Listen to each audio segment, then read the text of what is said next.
తండ్రి గొప్ప రాజానికి వందనాలు, స్తోత్రం తండ్రిసయ్య. కృపగల దేవదేవుల తండ్రికి వందనాలు. మీరు మా ఇంట్లో ఎంతగానో కృప చెబుతున్న విధానం బట్టి మీకు వేలాది వందనములు స్తుతులు చెల్లిస్తున్నాం తండ్రి. గొప్ప దేవానికి వందనములు స్తుతులు చెల్లిస్తున్నాం తండ్రిసయ్య. ఈ వ్యక్తిగా మేము మమ్మల్ని తండ్రి ప్రభా మీ మందిరంలో నిలబెట్టి తండ్రి ప్రభా స్తోత్రం తండ్రిసయ్య మమ్మల్ని నేను స్తుతించే భాగ్యాన్ని నాకు మాకు అందరికి అనుగ్రహించిన దాన్ని బట్టి మీకు వేలాది వందనములు స్తుతులు చెల్లిస్తున్నాం తండ్రిసయ్య. ఈ ఆరాధన అంతట్లో మీరే ఆధిపత్యం వహించి మీరే మహిమ కలిగిన ప్రభావం పొందాలని మేము కోరుతున్నాం తండ్రిసయ్య. అదేవిధంగా రావాల్సిన బిడ్డతో నడిపించమని కోరుతూ ఈ చిన్న ప్రార్థన చేసే పరిస్థితిలో మనం వేడుకుంటున్నాం తండ్రి. ఆమేన్. పాటలు పాడేవారు వచ్చి నడిపించాం. పాటల పుస్తకంలో నుంచి 247 నంబర్ పాట పాడుకుందాం. స్తోత్రమయ స్తోత్రమయ అనే పాట పాడుకుందాం. మన పాటల పుస్తకంలో నుంచి 247 నంబర్ పాట. స్తోత్రమయ స్తోత్రమయ నా యేసు రాజా స్తోత్రమయ స్తోత్రమయ స్తోత్రమయ నా యేసు రాజా స్తోత్రమయ. ఎక్కడికి వెళ్ళినా వస్తానన్నావు, తోడుగా నాతో ఉంటానన్నావు. ఎక్కడికి వెళ్ళినా వస్తానన్నావు, తోడుగా నాతో ఉంటానన్నావు.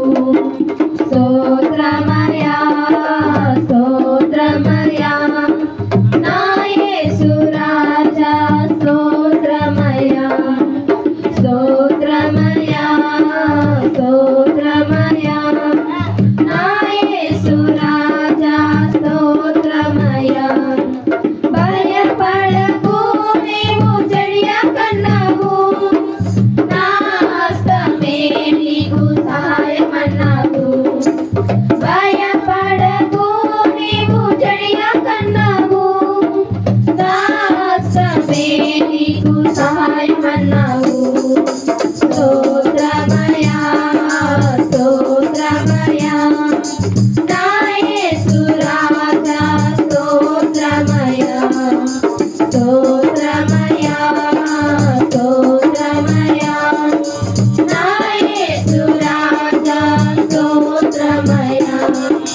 తల్లి మరచినా నేను మరువనన్నావు, తల్లి కన్నా భిన్నగా ప్రేమిస్తానన్నావు.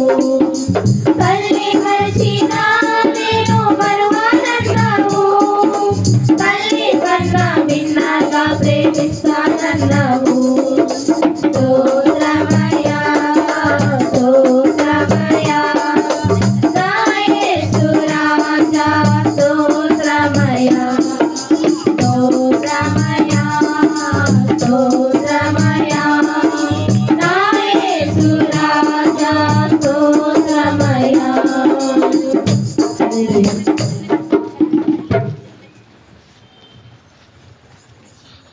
మన పాటల పుస్తకంలో నుంచి 351 నంబర్ పాట పాడుకుందాం. ధన్యము ఎంతో ధన్యము అనే పాట పాడుకుందాం. ధన్యము ఎంతో ధన్యము యేసయ్యను కలిగిన జీవితము, యేసయ్యను కలిగిన జీవితము. ధన్యము ఎంతో ధన్యము యేసయ్యను కలిగిన జీవితము, యేసయ్యను కలిగిన జీవితము. ఇహమందుల పరమందుల 100 రెట్లు ఫలమందుల, ఇహమందుల పరమందుల 100 రెట్లు ఫలమందుల. వారి ధన్యులు వారెంతో ధన్యులు, వారి ధన్యులు వారెంతో ధన్యులు. ధన్యము ఎంతో ధన్యము యేసయ్యను కలిగిన జీవితము, యేసయ్యను కలిగిన జీవితము. ఎవరి అతిక్రమములు పరిహరింపబడెను, ఎవరి అతిక్రమములు పరిహరింపబడెను. ఎవరి పాపములు మన్నించబడెను, ఎవరి పాపములు మన్నించబడెను. వారి ధన్యులు వారెంతో ధన్యులు, వారి ధన్యులు వారెంతో ధన్యులు. ధన్యము ఎంతో ధన్యము యేసయ్యను కలిగిన జీవితము యేసయ్యను కలిగిన జీవితము క్రీస్తు యేసుకు సమర్పించు కరములే కరములు క్రీస్తు యేసుకు సమర్పించు కరములే కరములు క్రీస్తు యేసు స్వరము విను వీరులే వీరులు క్రీస్తు యేసు స్వరము విను వీరులే వీరులు వారి ధన్యులు వారెంతో ధన్యులు వారి ధన్యులు వారెంతో ధన్యులు ధన్యము ఎంతో ధన్యము యేసయ్యను కలిగిన జీవితము యేసయ్యను కలిగిన జీవితము ప్రభు యేసుని సేవ చేయు పాదములే సుందరములు ప్రభు యేసుని సేవ చేయు పాదములే సుందరం ప్రభుని గూర్చి పాట పాడు పెదవులే పెదవులు ప్రభుని గూర్చి పాట పాడు పెదవులే పెదవులు వారి ధన్యులు వారెంతో ధన్యులు వారి ధన్యులు వారెంతో ధన్యులు ధన్యము ఎంతో ధన్యము యేసయ్యను కలిగిన జీవితము యేసయ్యను కలిగిన జీవితము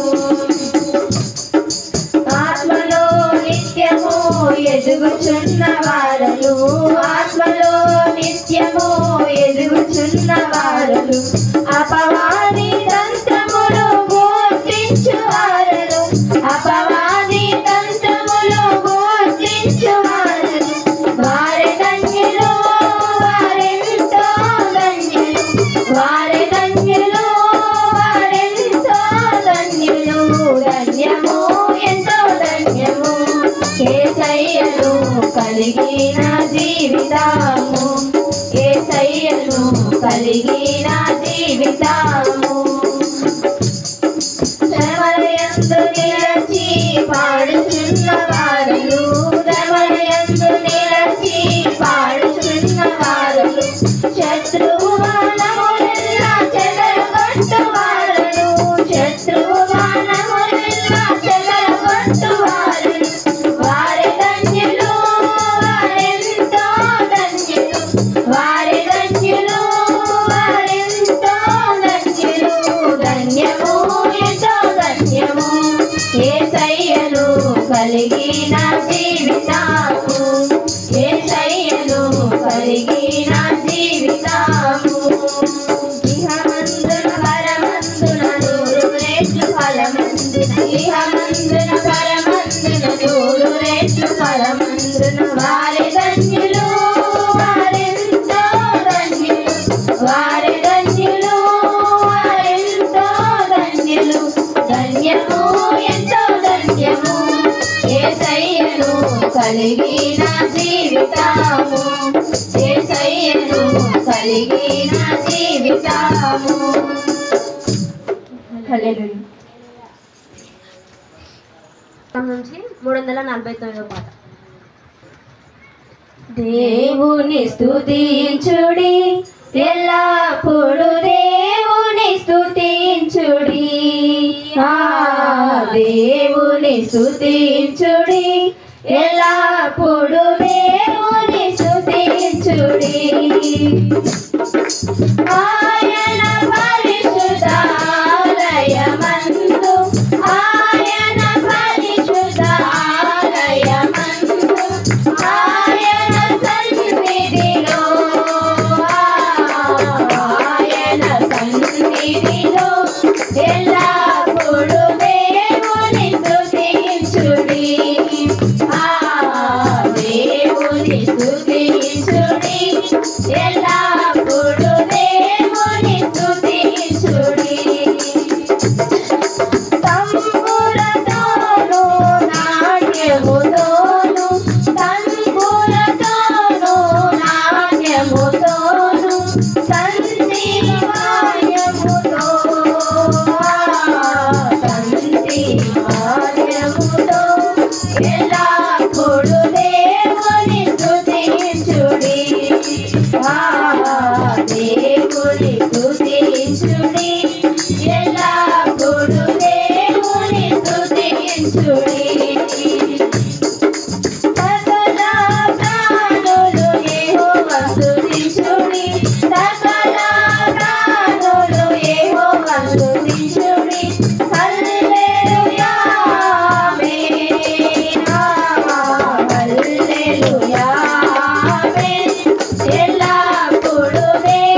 హల్లెలూయా.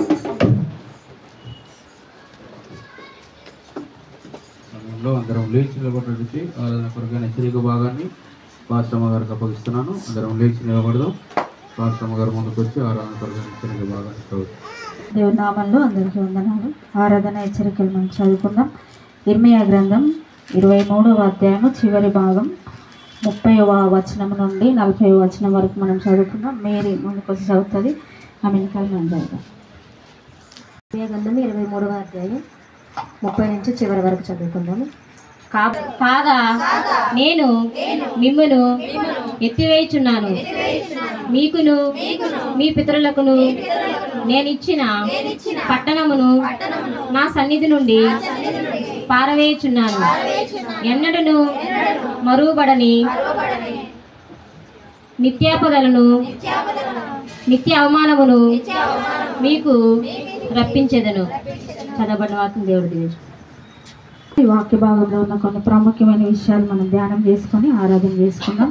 23వ అధ్యాయము చివరి భాగంలోకి వచ్చిన 4 భాగాలుగా చేసుకొని మనం దీన్ని ధ్యానించినాం. దీని అంతటి సారాంశం ఏంటంటే అబద్ధ ప్రవక్తలను గురించి దేవుడు మాట్లాడుతున్నాడు. అబద్ధ ప్రవక్తల గురించి దేవుడు ఇర్మియా ద్వారా వారిని హెచ్చరిస్తున్నట్టుగా మనం చూస్తున్నాం. అబద్ధ ప్రవక్తలను, అదేవిధంగా తన ప్రజలను, ఇశ్రాయేలును కాచే ప్రజలు ఎవరైతే ఉన్నారో, రాజులు, యాజకులు ఎవరైతే ఉన్నారో, అధికారములు, వారందరి గురించి దేవుడు మాట్లాడుతున్న మాటలు మనకు మొదటి భాగం, రెండో భాగంలో కనబడ్డాయి. తర్వాత ఇప్పుడు చివరి భాగంలో మనం చూస్తే ఇక్కడ దేవుడు మాట్లాడుతున్నాడు ఇర్మియా ద్వారా. మనం చూస్తే, కాబట్టి తమ జతవాని వద్ద నుండి నా మాటలను దొంగిలించు ప్రవక్తలకు నేను విరోధిని అని 3 సార్లు రాయబడింది. 3 వచనాల్లో దేవుడు వాక్కు సెలవిస్తుంది ఏంటంటే, నేను ఎవరెవరికి విరోధిని అని ఇక్కడ రాయబడిందంటే, నా మాటలను దొంగిలించే వారికి నేను విరోధిని. తర్వాత స్వేచ్ఛగా తమ నాలుకలను ఎవరైతే ఆడిస్తారో లోకములో, స్వేచ్ఛగా అంటే ఇష్టానుసారంగా మాట్లాడే వారికి దేవుడు విరోధిగా ఉన్నట్టుగా మనం చూస్తూ ఉంటాం. అంతేకాకుండా అబద్ధముల చేతను, మాయా ప్రగల్భాల చేతను తన ప్రజలను దప్పుదారి పట్టించిన వారందరికీ కూడా నేను విరోధిని. ఇదే యెహోవా వాక్కు అని దేవుని వాక్యం స్పష్టంగా మనకు తెలియజేస్తూ ఉంటుంది. దేవుడు ఎవరికి విరోధి అంటే, తమ నాలుకలను స్వేచ్ఛగా ఆడించే వారికి విరోధి కదా. ఇష్టానుసారంగా నాలుక, నరము లేని నాలుక అనేక విధాలుగా మాట్లాడుతుంది, అనేక విధాలుగా మనసులను గాయం చేస్తుంది. కానీ విశ్వాసులైనటువంటి మనము దేవుని మాటలను మనం మాట్లాడే వారంగా మనం ఉండాలి.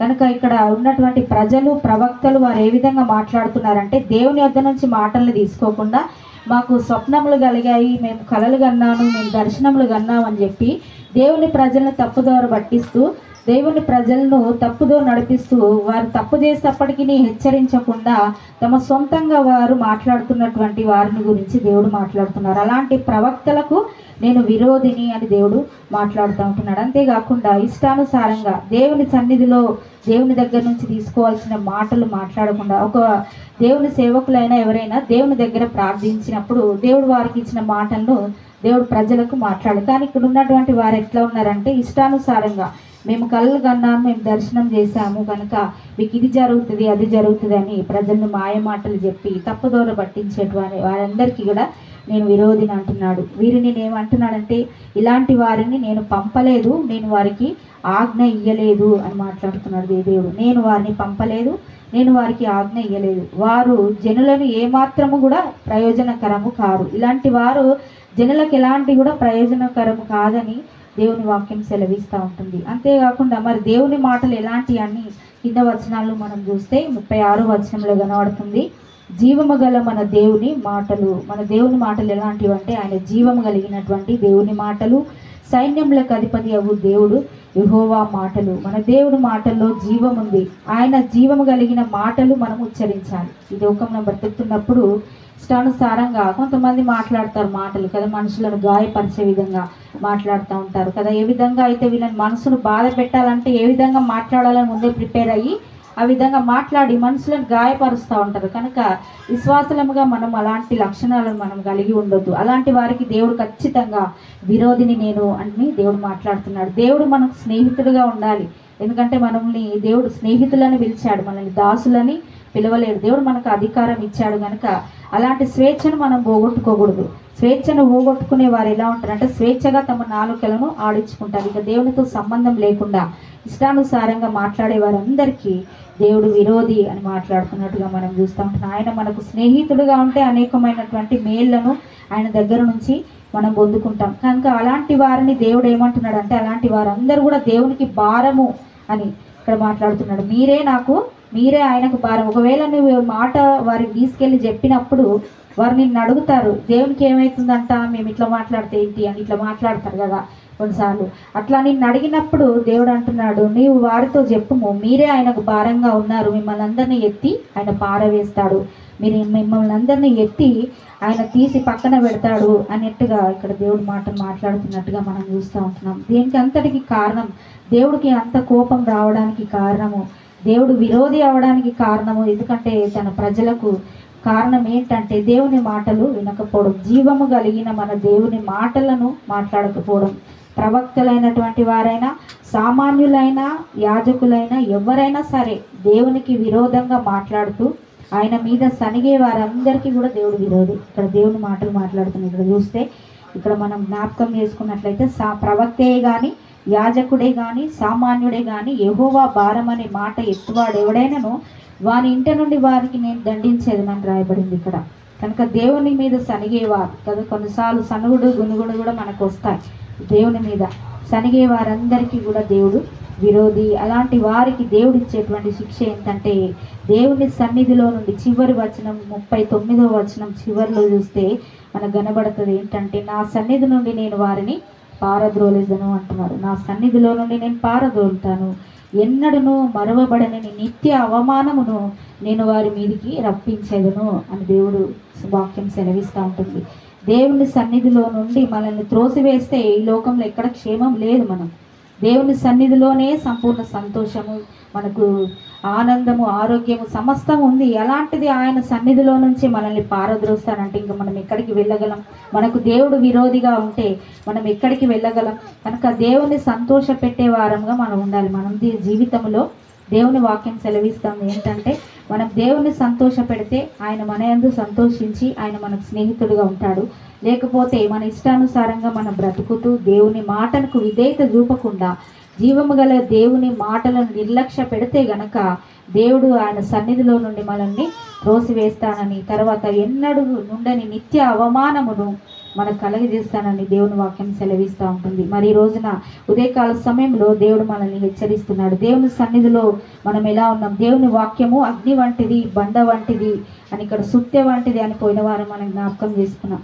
కనుక అలాంటి వాక్యం చేత దేవుడు పదే పదే మనతో మాట్లాడుతున్నా మరి దేవుని మాటలు నిర్లక్ష్య పెడుతూ మరి దేవునికి కోపం తెప్పించి ఆయనకు విరోధంగా మనం ఉంటున్నామా? ఒకవేళ దేవుని సన్నిధిలో నుండి పారిపోయిన స్థితిలో కనుక ఉంటే దేవుని సన్నిధిలో రోజున క్షమాపణ అడిగి దేవుడు అవకాశం ఇస్తున్నాడు మరొకసారి.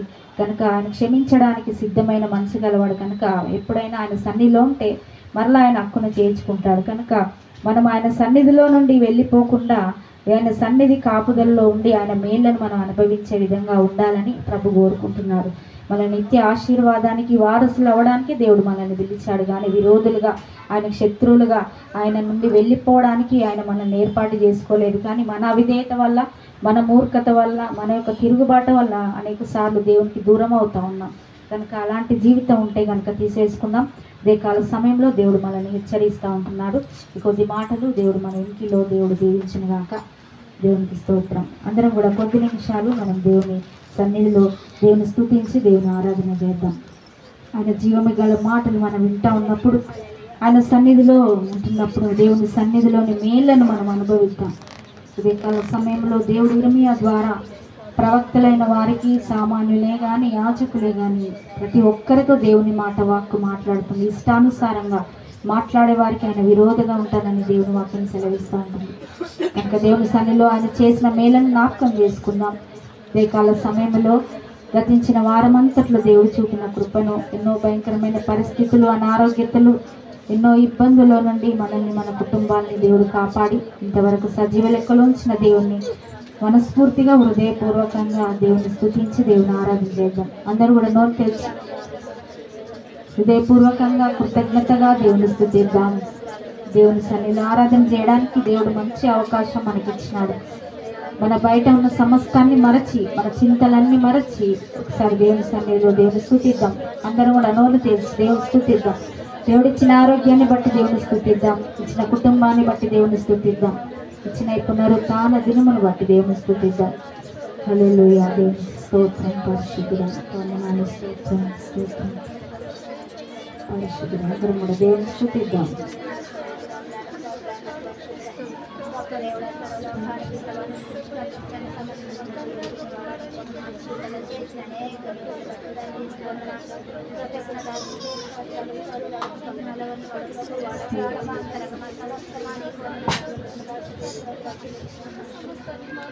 హల్లెలూయా. దేవుని నామానికి స్తోత్రం. హల్లెలూయా. పరిశుద్ధుడా, నీకు వందనాలు. స్తోత్రం నాయనా. కొండలు లోయలు ఎదురైనా జడియను యేసయ్యా, శోధన వేదన బాధలలో నిన్ను విడువను యేసయ్యా. కొండలు లోయలు ఎదురైనా జడియను యేసయ్యా, శోధన వేదన బాధలలో నిన్ను విడువను యేసయ్యా. నాకున్న తోడు నీడ నీవే నాదు యేసయ్యా, నాకున్న తోడు నీడ నీవే నాదు యేసయ్యా. ప్రేమ పూర్ణుడా, నా స్తుతికి పాత్రుడా, ప్రేమ పూర్ణుడా, నా స్తుతికి పాత్రుడా. పునరుత్థానుడా, విజయశీలుడా, నా ప్రాణనాథుడా. పునరుత్థానుడా, విజయశీలుడా, నా ప్రాణనాథుడా. మోడు మారిన నా జీవితం చిగురించేనయ్యా, అంధకారం తొలగించే వెన్నెల నీవయ్యా. మోడు మారిన నా జీవితం చిగురించేనయ్యా, అంధకారం తొలగించే వెన్నెల నీవయ్యా. నా చేయి పట్టి నన్ను నడిచే రాజు నీవయ్యా, నా చేయి పట్టి నన్ను నడిపిన రాజు నీవయ్యా. మహిమానాథుడా, నా ప్రేమ పాత్రుడా, మహిమానాథుడా, నా ప్రేమ పాత్రుడా. పునరుత్థానుడా, విజయశీలుడా, నా ప్రాణనాథుడా. విజయశీలుడా, ప్రాణనాథుడా, నా ప్రతి అవసరము తీర్చినట్టి యేసునాథుడా. నా అపజయములలో జయమునిచ్చి కరుణాశీలుడా. పునరుత్థానుడా, విజయశీలుడా, నా ప్రాణనాథుడా. పునరుత్థానుడా, విజయశీలుడా, నా ప్రాణనాథుడా. హల్లెలూయా. దేవుని నామానికి మహిమ కలుగును గాక. అందరం కూడా వ్యక్తిగతంగా దేవుని స్తుతించి దేవుని ఆరాధిద్దాం. ప్రేరేపణ కలిగిన పరిశుద్ధ బలిలో పాల్పొందుదాం. కొరకు ఆయన చేసిన బలియాగమును తలంచుకుందాం. నమ్మే బాప్తీసం పొందినోడు రక్షించబడతాడు, నమ్మని వానికి శిక్ష విధించబడును లేఖనము సెలవిచ్చినట్టుగా ప్రభునందు విశ్వాసం ఉంచి మారు మనసు పొంది బాప్తీసం పొందిన వారు పరిశుద్ధ బలిలో పాల్పొందడానికి అర్హులు. ఇది కూడా యోగ్యముగా మనమే సరి చేసుకొని సరిదిద్దుకొని నమ్మకంగా ప్రభు బలిలో పాల్పొందుదాం. ఇది పరలోకం నుంచి దిగి వచ్చిన జీవాహారం, ఆయన శరీరము, ఆయన రక్తం, ఆయన జ్ఞాపకం చేసుకోవడానికి దీన్ని చేయమన్నాడు. ఇదే నిజమైన ఆహారం, నిజమైన పానీయమై ఉన్నదని లేఖనము సెలవిస్తుంది. మీ అంతటా మీరు జీవము గలవారై ఉండలేరు, నా శరీరం తిని నా రక్తము త్రాగువాడే నిత్య జీవం గలవాడు అనే మాటను జ్ఞాపకం చేసుకుంటూ యోగ్యముగా ప్రభు బలను సమీపిద్దాం. నమ్మి బాప్తీసు పొందిన లేచినబడండి. పాత్ర మీ దగ్గరకు వచ్చినప్పుడు చిన్న ముక్క విరుచుకోండి, పాత్ర మీ చేతిలోకి తీసుకోండి. అందరం ఒకేసారి కృతజ్ఞతలు చెల్లించి పరిశుద్ధ బలలో పాలు పొందుదాం. ఇది ఆయన శరీరము, ఆయన రక్తం జ్ఞాపకం చేసుకుందాం. కలువరిలో నా పాపము పొంచి సిలువకు నిన్ను యాహుతి చేసే. కలువరిలో నా పాపము పొంచి సిలువకు నిన్ను యాహుతి చేసే. కలుషహరా కరుణించితివి, కలుషహరా కరుణించితివి. ఆ సిలువను సిలువను ఆపచ్చినా యేసు ప్రభుని. ఆ సిలువను సిలువను ఆపచ్చినా దోషము చేసినది నేనే గదా, మోసములో బ్రతికినది నేనే గదా.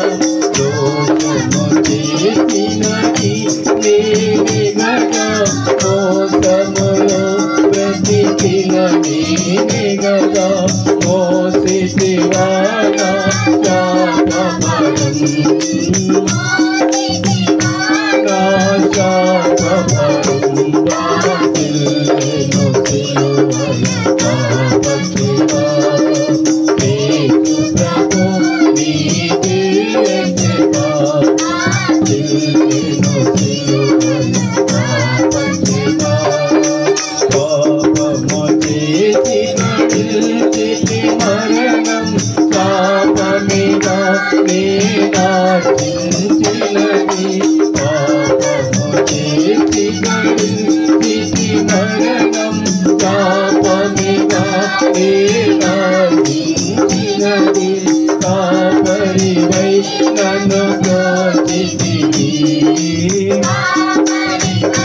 నన్ను బ్రోచితివి. సిలువను ఆపచ్చినా నీకే కృప. సిలువను సిలువను ఆపచ్చినా ఎందులకో నాపై నీ ప్రేమ అంగదయా స్వామి నామదికి. ఎందులకో నాపై ప్రేమ అంగదయా స్వామి నామదికి. అందులకి భయముందితివి, అందులకి భయముందితివి. ఆ సిలువను ఆపచ్చినా యేసు ప్రభు నీకే కృప. సిలువను ఆపచ్చినా. ఇంకెవరికైనా రాకపోతే రొట్టెగా ఆయన ద్రాక్షరసం రాకపోతే ముందుకొచ్చి తీసుకోండి. ఆయన శరీరానికి సాదృశ్యంగా రొట్టె, ఆయన రక్తానికి సాదృశ్యంగా ద్రాక్షరసం. ఆయన మన కొరకు నిలగొట్టబడ్డ దేహాన్ని గుర్తుగా రొట్టె. ఆయన మన కొరకు ఆయన దేహమంతా చీల్చబడింది, విరగొట్టబడింది, విరుగో ముక్కలు ముక్కలుగా చేయబడింది మన కొరకే. అంతేకాదు ఆయన రక్తం నిలువెల్లా రక్తాన్ని చిందించి మన పాప క్షమాపణ కొరకు ఆ రక్తమును గుర్తుగదిగో ద్రాక్షరసం. ప్రభు కృతజ్ఞతలు చెల్లించి పరిశుద్ధ బలలో పాలు పొందుదాం. పరిశుద్ధుడ మహోన్నతుడ గొప్ప దేవ, రొట్టెను పవిత్రపరచు మీ శరీరంగా మలుచు, ద్రాక్షారసమును పవిత్రపరచు మీ రక్తంగా మలుచున్నాయి. మీ పరిశుద్ధ బలకి కృతజ్ఞతలున్నాయి. మీరు చేసిన బలి యాగముకి రక్షణకే స్తోత్రాలు. మాకిచ్చిన విమోచన, పవిత్రత, పరిశుద్ధతకే స్తోత్రం, రక్షణకే స్తోత్రాలు. నాయన కూడబిడగా బలపరచండి, యోగ్యమైన రీతిలో పాలు పొందుటకు సహాయించమని కృతజ్ఞతలు చెల్లించి యేసు నామమున ప్రార్థన చేస్తున్నాను మా తండ్రి. ఆమేన్. అందరూ కూడా రొట్టెను భుజిద్దాం.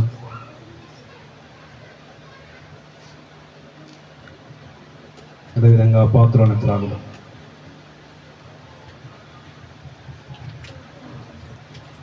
నమ్మిన వారిని కాదనవనియు ఎమ్మది నొసగెగా ప్రభుడవని.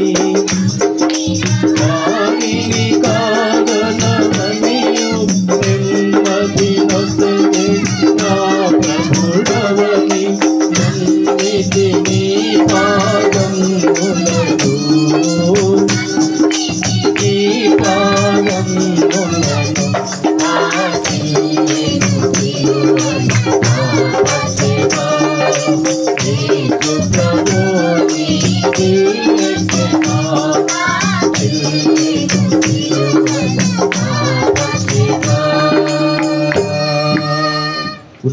లేచి నిలబడదాం. కూర్చున్న వాళ్ళు కూడా లేచి నిలబడి ప్రభుకు ప్రార్థన చేద్దాం. ఇంకా నమ్మని వారు నమ్మండి. ఆపదలు, విపత్తులు, ప్రమాదాలు సంభవిస్తున్నాయి. ప్రవచనాలు నెరవేర్చబడుతున్నాయి. వీళ్ళరా కొంచెం కాలమే మిగిలి ఉంది. ఈ సమయాన్ని సద్వినియోగం చేసుకోకపోతే, రక్షణ పొందకపోతే శిక్ష ఉంది కదా. ఆ శిక్షను తప్పించుకున్నటకే రక్షణ, యేసు రక్షణ. యేసునందు విశ్వాసం ఉంచి పాప క్షమాపణ పొంది మారు మనసు పొంది బాప్తీసం పొందిన వాడు రక్షించబడతాడు, సంఘములో చేర్చబడతాడు. ఈ సంఘము తనది. ప్రియ దేవుని వెళ్ళారు. ఇంకా మారు మనసు పశ్చాత్తాపము లేనివారు, ఇంకా బాప్తీసం పొందని వారు సిద్ధపడండి. మారు మనసు పొందండి. ప్రభు పాదాలు పట్టుకొని పాపాలు ఒప్పుకొని విడిచిపెట్టండి. బాప్తీసం పొందండి. నమ్మిన వారు మరీ ఎక్కువగా ప్రభు రాకడ సమీపిస్తుండగా సంసిద్ధులమవుదాం. కనిపెట్టుకొని ఉందాం. ప్రభు కొరకు ఎదురు చూద్దాం. ఇంకా లోకములు నశించిపోతున్న వారి కొరకై ప్రార్థన చేద్దాం. ప్రార్థన. పరిశుద్ధుడా, మహోన్నతుడా, గొప్ప దేవా, జీవాధిపతి నీకు స్తోత్రం. నీ పరిశుద్ధ బలలో పాలు పొంది కృపను మాకు సిందకే స్తోత్రం. పాలు పొందిన పది బిడ్డను దీవించండి, ఆదరించండి, బలపరచండి. నీ సాక్షులుగా నిలబెట్టమని ప్రార్థిస్తున్నాను. రక్షణ పొందని వారి కొరకు, అయినా మారు మనసు బాప్తీసం లేని వారి కొరకు ప్రార్థిస్తున్నాం. వారి జీవితాలను మార్చండి నాయన. వారికి పాప క్షమాపణ కలిగించున్నాయి అయ్యా. నమ్మి బాప్తీసం పొందుటకు సహాయించండి. ఇంకా సంఘ వెలుపల ఎందరో నశించిపోతున్నారు, వారందరూ రక్షణ పొందుటకు సహాయించమని తండ్రి నీకు స్తుతి. ఇంతవరకు నీ సరైన మాకు ఇచ్చినందుకై, నీతో సహవాసం ఇచ్చినందుకై కృతజ్ఞతలు చెల్లించి యేసునామమున ప్రార్థన చేస్తున్నాను మా తండ్రి, ఆమేన్. అది నిలబడినప్పుడు పాట పాడుతున్న ప్రభు కానుకల్ని మన అర్పణలో సమర్పిద్దాం. దేవునికి స్తోత్రం కలుగును గాక. నాకెన్నో మేలులు చేసితివే, నీకేమి అర్పింతును, నీకేమి చెల్లింతును. నాకెన్నో మేలులు చేసితివే, నీకేమి అర్పింతును, నీకేమి చెల్లింతును.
Thank you. హల్లెలూయా యేసునాథా కృతజ్ఞత స్తుతులు నీకే హల్లెలూయా యేసునాథా కృతజ్ఞత స్తుతులు నీకే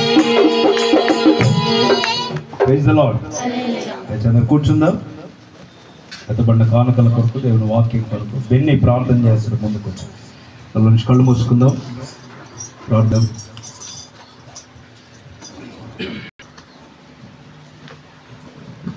ప్రార్థన.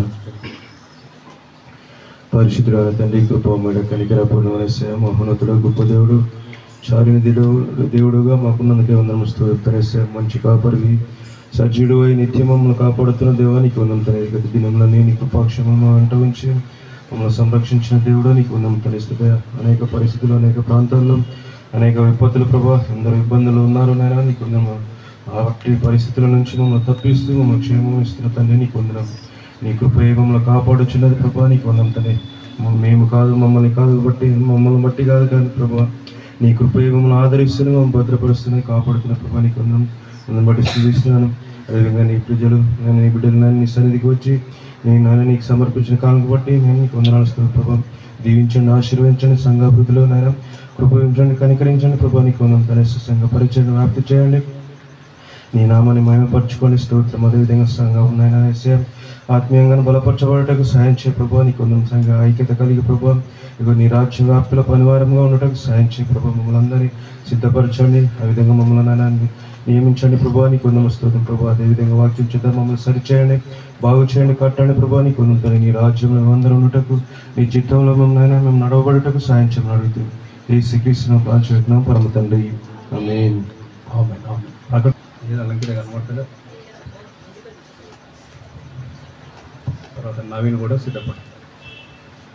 దేవుని నామములో అందరికీ వందనాలు. సంఘ ప్రకటన గమనించండి. ఆదివారం ఆరాధన ఉదయం 9:30 గంటలకు ప్రారంభించబడుతుంది. అందరూ సమయానికి వచ్చి ఆరాధనలో పాల్గొనండి. ఆదివారం ఆరాధన ఉదయం 9:30 గంటలకు ప్రారంభించబడుతుంది. సండే స్కూల్ ఆదివారం ఉదయం 9 గంటలకు జరుగుతుంది. మీ పిల్లల్ని సండే స్కూల్కి సమయానికి పంపించండి. ప్రతి మంగళవారము స్త్రీల సహవాస కూడిక సాయంత్రం 7:30 గంటలకు ఆన్లైన్ ఫోన్ ద్వారా ఉంటుంది. స్త్రీలందరూ పాల్గొనండి. ప్రతి నెల 2వ బుధవారం గృహకూడిక ఉంటుంది. ఈ నెలలో 11వ తారీఖు, ఈ సెప్టెంబర్లో 11వ తారీఖు బుధవారం రోజు పడుతుంది. బుధవారం గృహకూడిక సంపూర్ణ పీఠ గృహం నందు ఉంటుంది. అందరూ పాల్గొనండి. ప్రతి శుక్రవారము సంఘ ప్రార్థనలు సాయంత్రం 7:30 గంటలకు ఆన్లైన్ ఫోన్ కాన్ఫరెన్స్ ద్వారా ఉంటుంది. అందరూ పాల్గొనండి. అనారోగ్యంతో ఉన్నవారి కొరకు ప్రార్థన చేయండి. కాంతయ్య, కెజియా, జీవ, సంజీవ్, కావ్యశ్రీ, వరలక్ష్మి, నర్సింగరావు, బ్యూలా, పురుషోత్తం, ఎస్తేరమ్మ, పార్వతి, నందిని, జీనా, మాధవి, రామకృష్ణ, పరమేష్. మందిర స్థలము పరిచర్య అభివృద్ధి ఆర్థిక విషయాల కొరకు ప్రార్థన చేయండి, సహకరించండి. మందిరం కొరకు ప్రతి నెల ఇవ్వవలసిన 1000 రూపాయలు 15వ తేదీలోపు బ్రదర్ సురేందర్ గారికి అందజేయమని మనవి. ఈ సెప్టెంబర్ నెలలో బర్త్డేలు మరియు మ్యారేజ్ డేలు జరుపుకునే వారికి సంఘం తరపున శుభములు తెలియజేస్తున్నాము. బర్త్డేలు జరుపుకునేవారు Amulya 8th September, Mahima Aruna 8th September, Venkatesh Parvathi 13 September, 13 September, Sampoorna 28th September. ప్రతి నెల మీ దశమ భాగములు, కృతజ్ఞతార్పణలు, కానుకలు పరిచర్య నిమిత్తమై అర్పించి దైవ దీవెనలు పొందండి. ప్రతి నెల చివరి వారంలో భోజనాలు ఉంటాయి. ఈ నెలలో మరియా సంజీవ్ కుటుంబం వారు సిద్ధపరుస్తారు. ఆమేన్.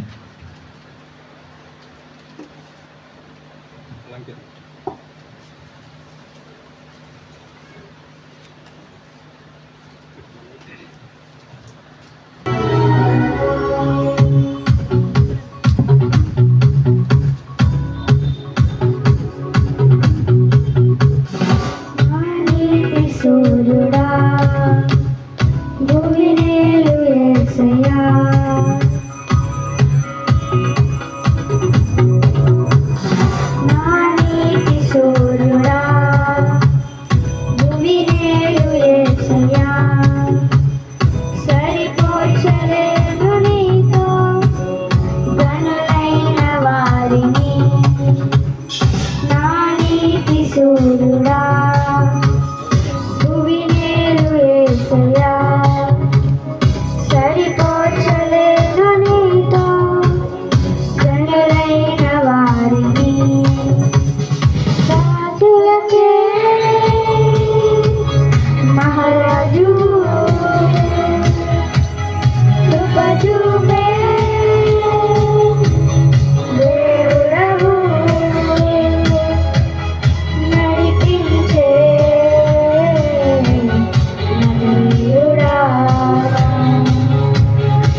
గట్టిగా చెప్పండి కూడా బిడ్డలు అభినందిద్దాం. నవీన్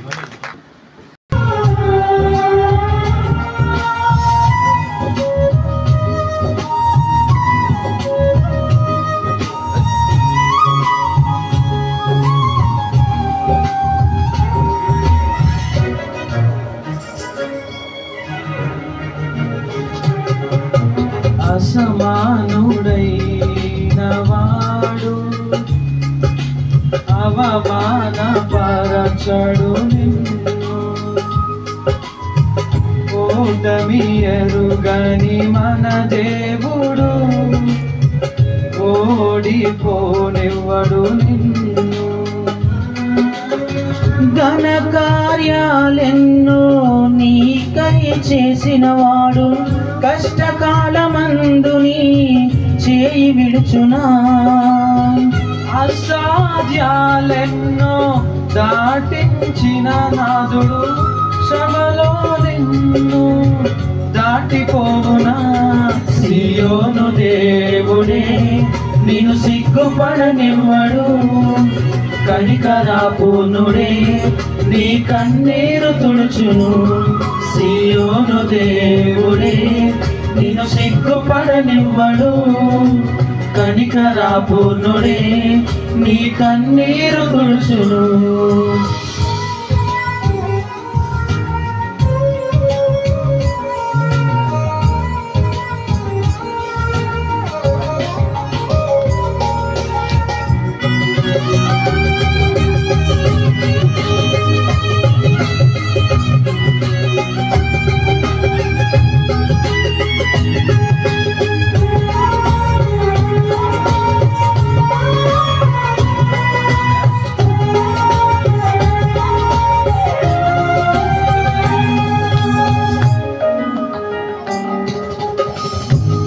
అగ్నిగుండములో నెట్టివేసిన సింహాల నోటికి నిన్ను అప్పగించిన శత్రువే నీ స్థితి చూసి అతిశయపడుచున్న సింహాలను దూటే మింగివేయ నిలిచిన నాకే ఏల శ్రమలంటూ కృంగిపోకుమా తేరి చూడు యేసుని అగ్నిలో నిలిచెను నీకై శ్రమలంటూ కృంగిపోకుమా తేరి చూడు యేసుని అగ్నిలో నిలిచెను నీకై శత్రువు చేతికి నిన్ను అప్పగించడు శత్రువు చేతికి నిన్ను అప్పగించడు సియోను దేవుడే నిన్ను సిగ్గుపడనివ్వడు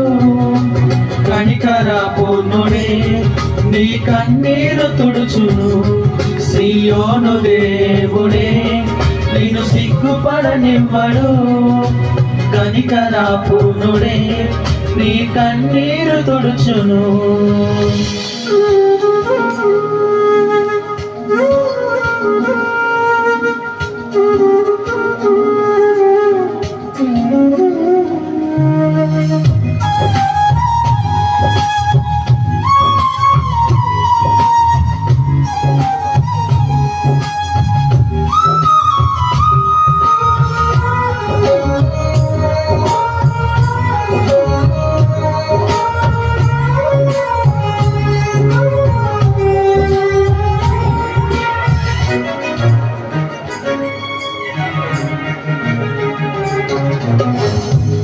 పరిస్థితులన్నీ చేజారిపోయినా ఎంతగానో శ్రమ పడినా ఫలితమే లేకున్నా అనుకున్నవన్నీ దూరమైపోయినా మంచి రోజులు వస్తాయని నిరీక్షనే లేకున్నా మారది తన రాతని దిగులు పడకుమా మారాను మధురముగా మార్చెను నీకై మారది తలరాతని దిగులు పడకుమా మారాను మధురముగా మార్చును నీకై మేలులతో నిన్ను తృప్తిపరచును మేలులతో నిన్ను తృప్తిపరచును సియోను దేవుడే నిన్ను సిగ్గుపడనివ్వడు కనికరాపూర్ణుడే నీ కన్నీరు తుడుచును సియోను దేవుడే నిన్ను సిగ్గుపడనివ్వడు కనికరా పూర్ణుడే నీ కన్నీరు తుడుచును.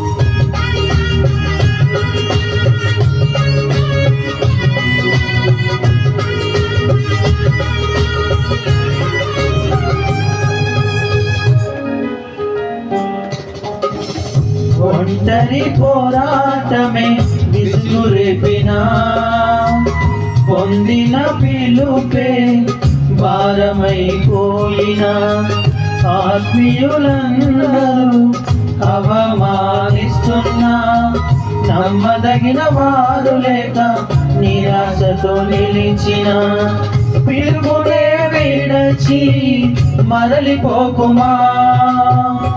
న్యాయాధిపతియే నాయకునిగా నిలుపును నిన్ను పిలుపునే విడచి మరలిపోకుమా. న్యాయాధిపతియే నాయకునిగా నిలుపును నిన్ను పిలిచిన దేవుడు నిన్ను మరచిపోనా. పిలిచిన దేవుడు నిన్ను మరచిపోనా. సియోను దేవుడే నిన్ను సిగ్గుపడనివ్వడు. కనికరా పూర్ణుడే నీ కన్నీరు తుడుచును. సియోను దేవుడే నిన్ను సిగ్గుపడనివ్వడు. కనికరా పూర్ణుడే నీ కన్నీరు తుడుచును. అసమానుడైన వాడు అవమానపరచడు నిన్ను. ఓటమి ఎరుగని మన దేవుడు ఓడిపోనివ్వడు నిన్ను. ఘన కార్యాలెన్నో నీకై చేసిన వాడు కష్టకాలమందు నీ చేయి విడుచునా. అసాధ్యాలెన్నో దాటించిన నాదుడు శ్రమలో నిన్ను దాటిపోవునా. సియోను దేవుడే నిన్ను సిగ్గుపడనివ్వడు. కనికరా పూర్ణుడే నీ కన్నీరు తుడుచును. సియోను దేవుడే నిన్ను సిగ్గుపడనివ్వడు. కనికరా పూర్ణుడే నీ కన్నీరు తుడుచును.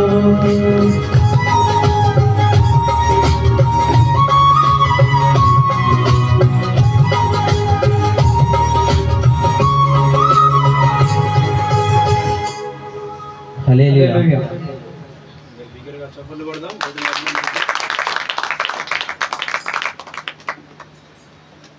సభలో సాక్షి చెప్పే వాళ్ళు ఉన్నారు ఎవరన్నప్పుడు సాక్షి. దేవునికి వందనాలు, మీ అందరికీ వందనాలు. నా సాక్ష్యం ఏంటంటే పోయిన దేవుడు 8 నెలలు కాచి కాపాడి 9వ నెలలకు నడిపించాడు. అందుని బట్టి వందనాలు. పోయిన ఆదివారం నేను చర్చికి రాలేకపోయాను. అందుని బట్టి దేవునికి వందనాలు. ఏం జరిగిందంటే ఏమైందో ఏమో తెలియదు కానీ బాగానే ఉన్నా. ఆ తర్వాత 4 సార్లు మోషన్లు అయినాయి, ఒకసారి వామిటింగ్ అయింది. ఇంకా నాకు ఓపిక లేకుండా అయిపోయింది. ఇక వెనక ముందు చూస్తే అంతా వరదలు నీళ్లు బాగా పోతున్నాయి, బయటకు వెళ్ళడానికి లేదు. అట్లనే ఇట్లనే తిప్పలు పడుకుంటే ఆయన వచ్చి చర్చికి కానీ నేను రాలేకపోయినా. అందుని బట్టి దేవునికి వందనాలు. ఇక అట్లా అయినాక ఇంక నాకేం చేయాలో ఏమి దోయలేదు, ఏమి అర్థం కాలేదు.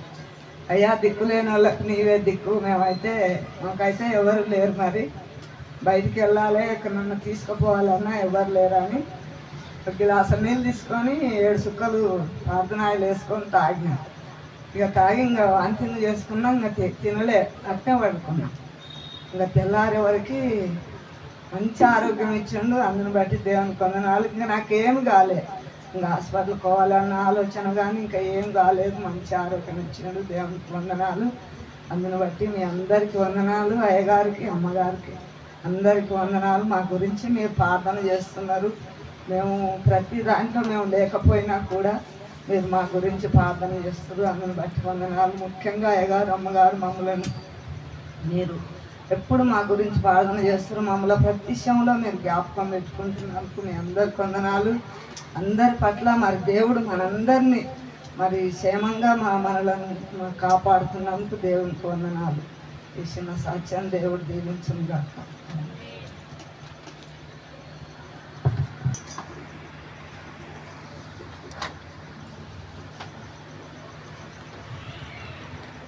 దేవుడి పరిశుద్ధ నామానికి మహిమ కలుగును గాక.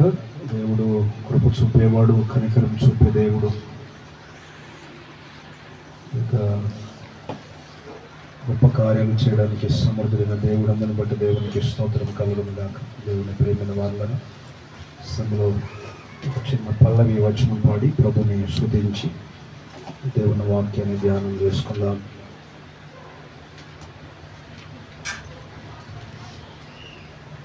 నీచి నా ప్రియుడ యేసయ్య, నీ కృపలేనిదే నీ బ్రతకలేను, క్షణమైన బ్రతకలేను. పాడుపాడు.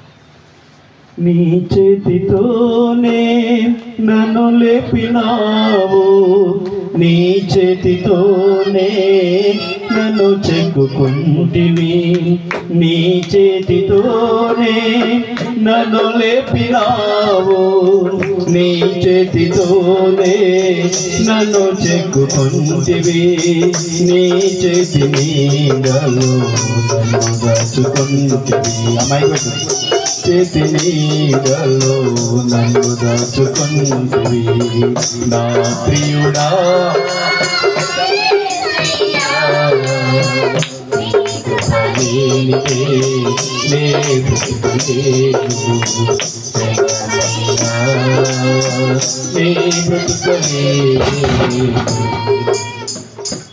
ప్రియుడా యేసయ్యా, సర్వోన్నతుడా సర్వకృపానిధి, సర్వ సంపదలు నీలోనే ఉన్నవి. సర్వోన్నతుడా సర్వకృపానిధి, సర్వ సంపదలు నీలోనే ఉన్నవి. నీవు నా పక్షమై నిలిచి ఉన్నావు, నీవు నా పక్షమై నిలిచి ఉన్నావు. నా ప్రియుడా యేసయ్యా, నీ కృపలేనిదే నే బ్రతకలేను, క్షణమైనా నే బ్రతకలేను. నా ప్రియుడా నీ వాకులన్నీ వాగ్దానములై, నీ వాకు పంపి స్వస్థతనిచ్చితివి, నీ వాకులన్నీ వాగ్దానములై, నీ వాకు పంపి స్వస్థతనిచ్చితివి, నీ వాగ్దానములు మార్పులేనివి, నీ వాగ్దానములు మార్పులేనివి. నా ప్రియుడా యేసయ్యా, నీ కృపలేనిదే క్షణమైనా నే బ్రతుకలేను. నా ప్రియుడా ముందెన్నడూ నేను వెళ్ళని నూతనమైన మార్గములన్నిటిలో, ముందెన్నడూ నేను వెళ్ళని నూతనమైన మార్గములన్నిటిలో, నా తోడు నీవై నన్ను నడిపినావు, నా తోడు నీవై నన్ను నడిపినావు నా ప్రియుడా యేసయ్యా నీ కృప లేనిదే నీ కృప లేదు జనమైనా నీ కృప లేదు నా ప్రియుడా నీ చేతితోనే నన్ను చెక్కుకుంటివి నీ చేతితోనే నన్ను లేపినావు నీ చేతితోనే నన్ను లేపినావు నీ చేతితోనే నన్ను చెక్కుకుంటివి నీ చేతి నీడలో నన్ను దాచుకుంటివి నీ చేతి నీడలో నీ చేతి నీడలో నన్ను దాచుకుంటివి నా ప్రియుడా యేసయ్యా నీ కృప లేనిదే నీ కృప లేదు జనమైనా నీ బ్రతుకలేదు నా ప్రియుడా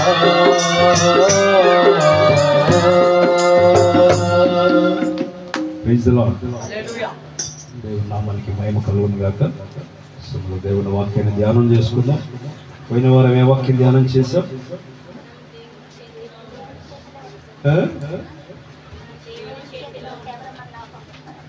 దేవుని చేతిలో ఉంటే చెప్పండి, వినబడతలే నాకు.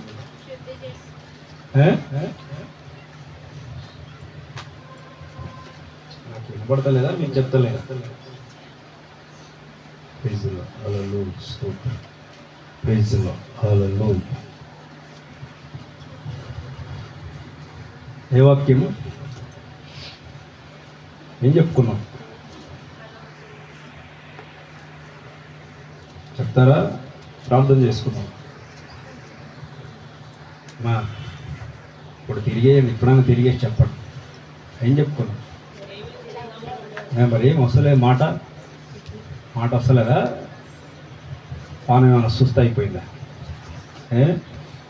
దేవుని చేతిలో ఉంటే ఏంటి?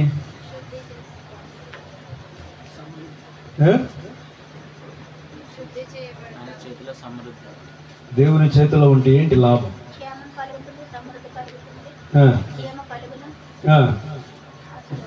ఇంకా నిత్య ఆశీర్వాదం, భద్రత ఉంటుంది, సంపూర్ణ సంతోషం ఉంటుంది, నిత్య సుఖం ఉంటుంది, సమృద్ధి ఉంటుంది. దేవుని చేతిలో ఉంటే నిత్య సుఖము కలదు, దేవుని చేతిలో ఉంటే నిత్య సమృద్ధి కలదు, దేవుని చేతిలో ఉంటే నిత్య ఆశీర్వాదము కలదు. నిత్య ఆశీర్వాదం దేవుని చేతిలో ఉండటం క్షేమం. ఏమైనా దేవుని బిడ్డలారా, దేవుని చేతులు ఆయన మనకు రూపుని ఏర్పరిచాయి. ఆయన కుమ్మరి, మనం జిగట మన్ను. ఆయన కుమ్మరి, మన జిగట మన్ను. కుమ్మరి చేతిలో జిగటమంటూ ఉంటే యోగ్యమైన పాత్రగా, సరైన పాత్రగా, పవిత్రమైన పాత్రగా మనల్ని చేస్తాడు అని పోయిన సండే మనం మాట్లాడుకుందాం. కొంత వాతావరణం ప్రతికూలంగా ఉండి త్వరగా ముగించుకోవడం కూడా జరిగింది. స్తోత్రం. ఈ దినం కూడా కొంత వాతావరణం ప్రతికూలంగా ఉంది. దాన్ని బట్టి కొంత అనారోగ్యతలకు గురవుతున్నారు చాలామంది. జలుబులు, దగ్గులు, జ్వరాలు.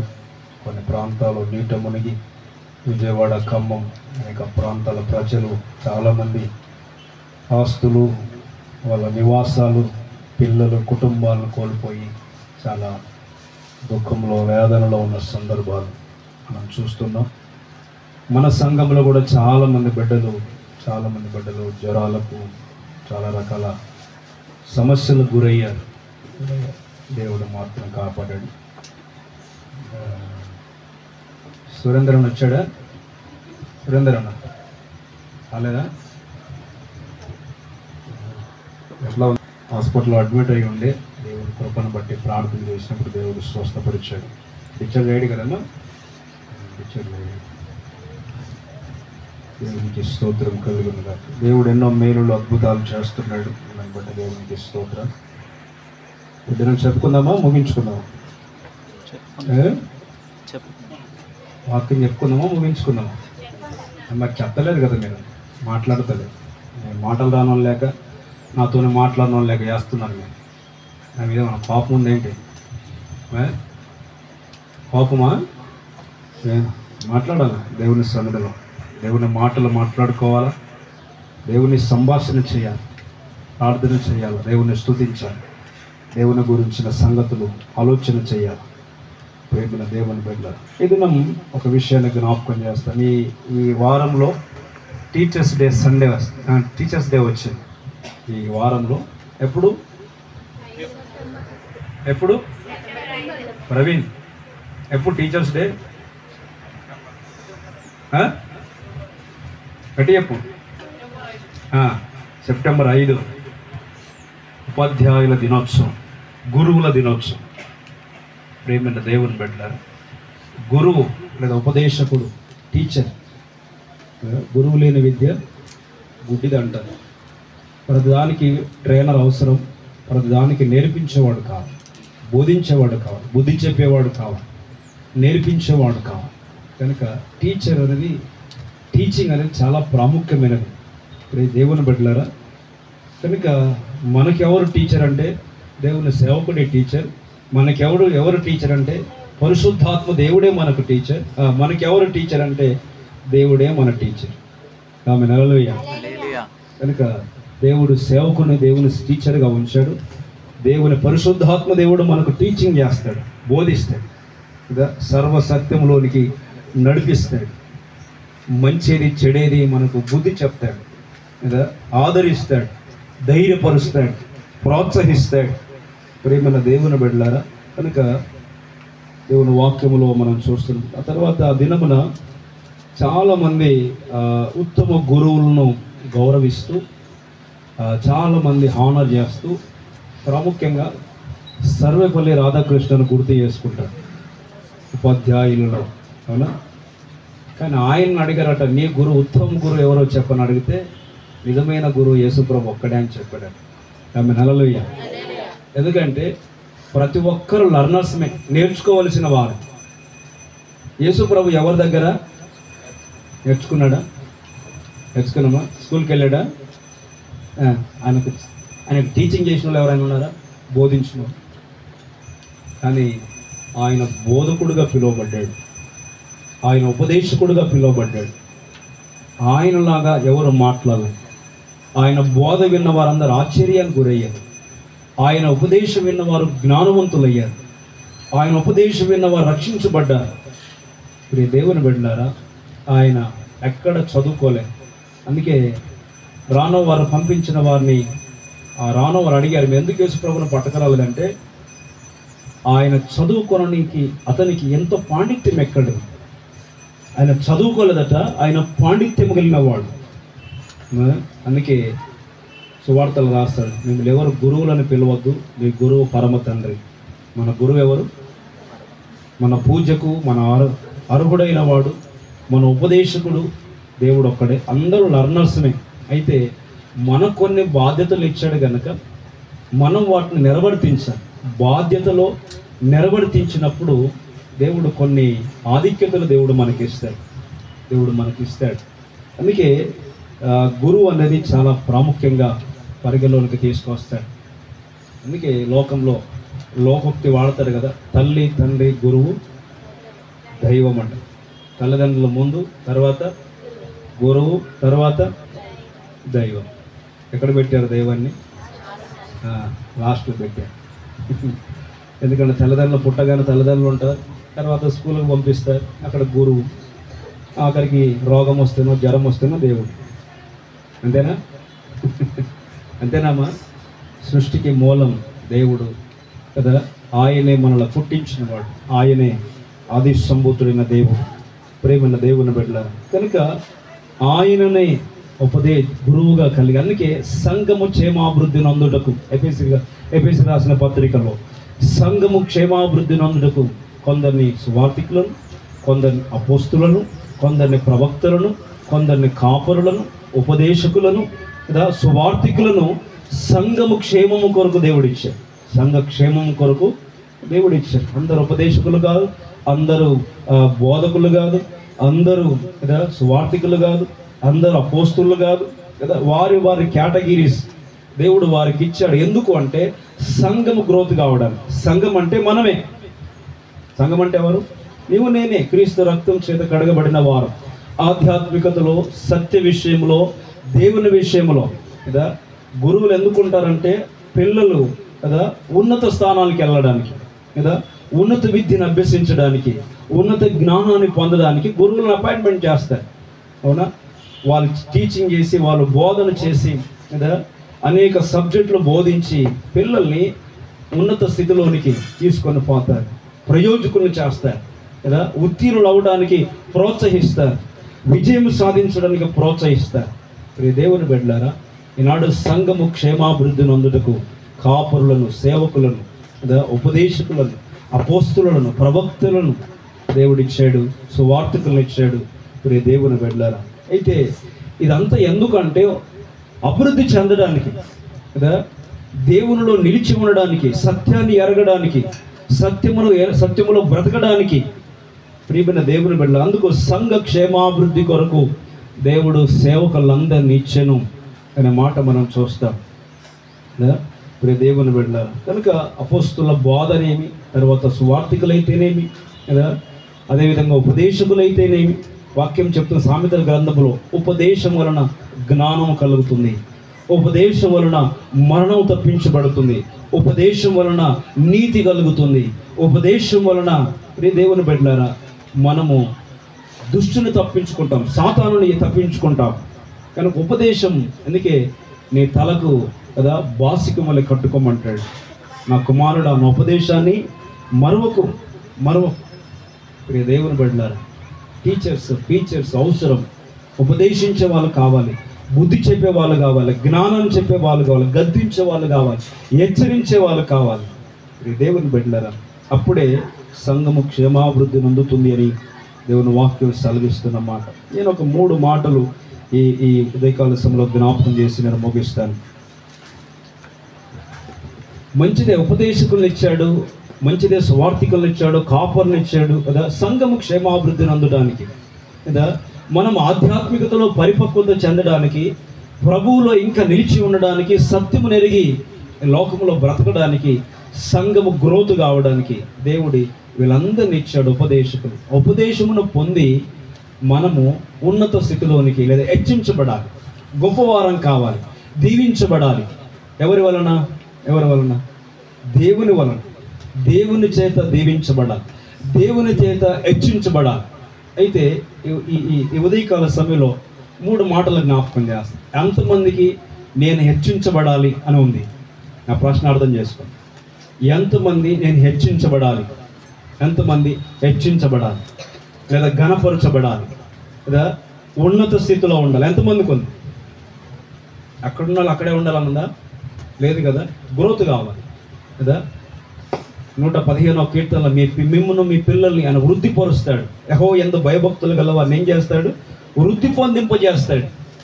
ప్రియ దేవుని బిడ్డలారా, వృద్ధి పొందాలి, హెచ్చించబడాలి, గొప్పగా ఉండాలి అంటే మనంతట మనము హెచ్చించుకోలేము, మనంతట మనము గొప్పగా చేయబడలేము, మనంతట మనము కదా హెచ్చింపులకు పోతే మనం అంతా నష్టపోతాం. కానీ ఒకవేళ దేవుడు కనుక హెచ్చిస్తే, దేవుడు కనుక దీవిస్తే, దేవుడు కనుక ఉన్నత స్థానంలో పెడితే దించేవాడు ఎవడు లేడిక? ఉన్నాడు? ఎవడైనా ఉన్నాడమ్మా? ఒక చిన్న ఎగ్జాంపుల్ చెప్తాను. ఏదైనా కార్యం జరుగుతున్నప్పుడు, ఏదైనా ఇంటికి మనం వెళ్ళినప్పుడు బైబిల్లో రాయబడిన మాట సూక్ష్మంలో ఉందిరా మోక్షం. చిన్న చిన్న విషయాలు మనం తప్పిపోతాం. ఎక్కడైనా ఇంటికి పోయినప్పుడన్నా, ఏదైనా ఫంక్షన్కి వెళ్ళినప్పుడన్నా మనం వెళ్ళగానే ఆహ్వానించారు కదని ముందు వెళ్ళి సీట్లలో కూర్చోకూడదట. ఎక్కడ కూర్చోవాలట? కింద కూర్చోవాలి. కింద కూర్చుంటే అప్పుడు ఎవరైతే నేను పిలిచారో, అయ్యో నువ్వు కింద కూర్చున్న వల్లే ఇగో ఈ చైర్లో కూర్చోని ఒక చైర్ వేసి కూర్చోబెడితే ఆ కూర్చోబెట్టిన చైర్లో నుంచి కేవలం లేపుతాడా? అది గౌరవం. కానీ నీ అంతటి నీ వెళ్ళి నాకేం తక్కువ, ఈ రోజుల్లో చాలా టీవీగా నడుస్తారు, ఈయన చాలా ధీమగా ఉంటారు. ఇప్పుడు దేవుని బిడ్డలారా, అగ్రస్థానాలు కోరుతారు. ఒకవేళ నీ అంతటా వెళ్ళి స్టేజ్ మీద కూర్చున్నాం అనుకో, అది నీ సీటు కాదని లేపితే ఎట్లా ఉంటుంది? నువ్వు కింద కూర్చో అంటే ఎట్లా ఉంటుంది? అందుకే వాక్యం అంటుంది, నువ్వు హెచ్చించబడాలంటే తగ్గించబడాలి, నువ్వు హెచ్చించబడాలంటే లోబడాలి, విధేయత చూపాలి. ఫస్ట్ మనల్ని మనం తగ్గించుకోవాలి, మనం తగ్గించుకోవాలి, అది నేర్చుకోవాలి. ప్రియ దేవుని బిడ్డలారా, ఈ దిన 3 విషయాలు నేను జ్ఞాపకం చేస్తాను. హెచ్చించబడాలి అంటే, దీవించబడాలి అంటే, మన ఆధ్యాత్మిక జీవితం పరిపక్వత చెందాలంటే, మనం ఆధ్యాత్మికంగా వృద్ధి చెందాము అనడానికి సూచన సూత్రాలు ఏంటి అంటే 3 విషయాలు చెప్తాను. ఒకటి, దేవుని చేత హెచ్చించబడేవాడు మొట్టమొదటిది పనివాడుగా ఉండాలి. ఎట్లుండాలి? మాట్లాడతలేదు, వెనుకోల మాట్లాడతలేదు. నిద్రపోతున్నారా? ఎంతమంది నిద్రపోతున్నారు? చేతులు ఎత్తండి. హల్లెలూయా. నిద్రపెట్టాను. హల్లెలూయా. స్తోత్రం. మాట్లాడండి అందరూ ఒకసారి. చేతులు పైకెత్తి, అందరు చేతులు పైకెత్తి. చలి పెడుతుందా? ముగించుకుందామా? ముగించుకుందామా? బలవంతం ఏమీ లేదు కదా. దేవుని మాటలు వినకపోతే, గ్రహించకపోతే ఇక్కడ వచ్చి ప్రయోజనం ఏమీ లేదు. దేవునికి స్తోత్రం కలుగునుగా. Praise the lord. Hallelujah. Hallelujah. హెచ్చించబడాలని ఉన్న వారికి నేను మొట్టమొదటి మాట చెప్తున్నాను. హెచ్చించబడేవాడు మొట్టమొదటిది 3 పాలు చెప్తా. పా ఎన్ని? అర్థమవుతా నా భాష? కా భాష వస్తుందా? పా భాష వస్తుందా? ఏ భాషలు రావు మనకు, వచ్చిందల్లా ఒకటే భాష. ఆమె హల్లెలూయా. 3 పాలు చెప్తాను. ఒక పా పనివాడుగా ఉండాలి. ఎట్లా ఉండాలట? పనివాడుగా ఉండాలి, పనిలో నమ్మకంగా ఉండాలి. ఆమె హల్లెలూయా. నేను చెప్తాను, చూపిస్తాను కూడా. ఆదికాండములో మనం చూస్తే, మీరు తీసినా సరే, చదివినా సరే, చదవకపోయినా సరే, 39వ అధ్యాయం 3వ వచనం. ఆదికాండం 39వ అధ్యాయం 3వ వచనం. యెహోవా అతనికి తోడై ఉండెననియు అతడు చేసినదంతయు అతని చేతిలో యెహోవా సఫలము చేసెననియు అతడు చేసినదంతటా యెహోవా సఫలము చేసెనని అతని యజమానుడు చూచినప్పుడు యోసేపు మీద అతనికి కటాక్షము కలిగెను గనుక అతని యొద్ద పరిచర్య చేయువాడాయను. ఆయన అతడు తన ఇంటి మీద విచారణకర్తగా అతని నియమించి తనకు కలిగినదంతయు అతని చేతికి అప్పగించను. యోసేపు ఎవరు? యోసేపు ఎవరు? ఎక్కడ ఉండే యోసేపు? ఇంటి పక్కన ఉన్నాడా? బైబిల్ ఇక్కడ చదువుకున్న సందర్భం, కాంటెక్స్ట్. యోసేపు ఎవరు? బానిస. యోసేపు ఎవరు? చెప్పండమ్మా. యాకోబుకు ప్రియమైన కుమారుడు. యోసేపు కొరకు నిలవటం గుర్తించండి. యోసేపుని ఎక్కువ ప్రేమించాడు. ఇప్పుడు దేవుని బిడ్డలారా, యోసేపు దర్శనమును చూసేవాడు కదా. అదంతా మనకు చరిత్ర తెలుసు. మొత్తం మీద యోసేపు అమ్మివేయబడ్డాడు. ఐగుప్తుకు వెళ్ళిపోయాడు. ఐగుప్తుకు వెళ్ళిపోయిన తర్వాత బానిసలు కొనుక్కొని పోతారు. ఆ దినమున వాళ్ళు ఐగుప్తులు యోసేపును బానిసగా కొనుక్కొని పోయారు. ఐగుప్తుల ఇంట్లో, ఫరో ఇంట్లో పని చేయడానికి, లేదా పెట్టి చాకరీ చేయడానికి. ఒక మాట చెప్తాను, బానిస బ్రతకడానికి. ఐగుప్తులో ఉన్నప్పుడల్లా ఇశ్రాయేలు చేసింది అంటే బానిసత్వం. అంతేనా? అవునా? మరి వింటున్నారా? అయితే నేను చెప్పదలిసిన మాట, దేవుడు హెచ్చించాలంటే బానిసగా బ్రతకడం కాదు, పనివాడుగా బ్రతకడం నేర్చుకోవాలి. ఆమె హల్లెలూయా. యోసేపు బానిస బతకడానికి పోలే. యోసేపు పనిలో నమ్మకం గలవాడుగా ఉన్నాడు. ఆమె హల్లెలూయా. దేవుడు అతని చేతి పనుని ఆశీర్వదించాడట. అతడు చేయనిదంతా దేవుడు సఫలం చేశాడట.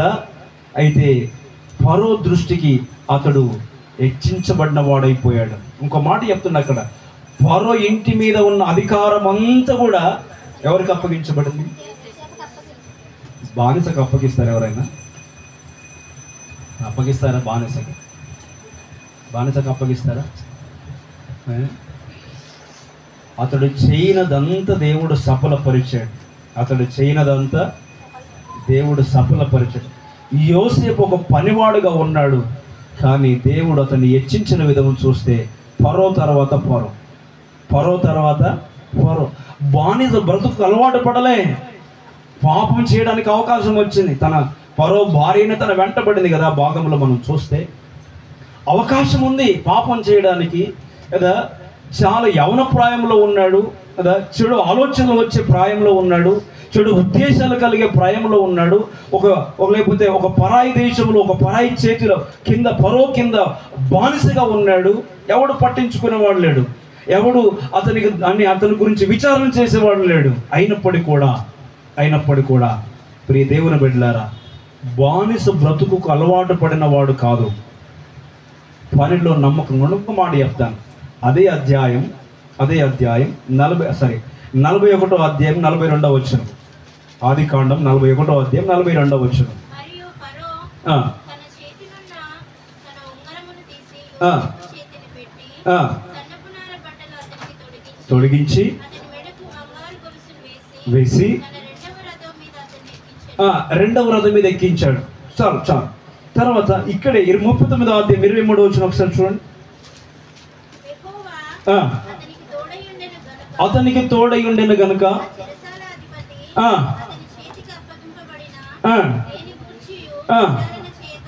చాలు. చూడండి మా వింటున్నారా? బానిసగా వెళ్ళాడు కానీ బానిసగా బ్రతకడం లేదు. అర్థమవుతుందా? గుర్తుపెట్టుకోండి, మనం ఎక్కడ పోతే అక్కడ బానిస బతుకులే, ఎక్కడ పోతే అక్కడ దేనికి పడితే దానికి అంకితం అయిపోతాం. కానీ యోసేపు అలా లేడు, పనివాడుగా ఉన్నాడు, పనిలో నైపుణ్యత గలవాడుగా ఉన్నాడు, పనిలో నమ్మకంగా ఉన్నాడు. తనకిచ్చిన బాధ్యతలో తనకిచ్చిన డ్యూటీలో నమ్మకంగా ఉన్నాడు.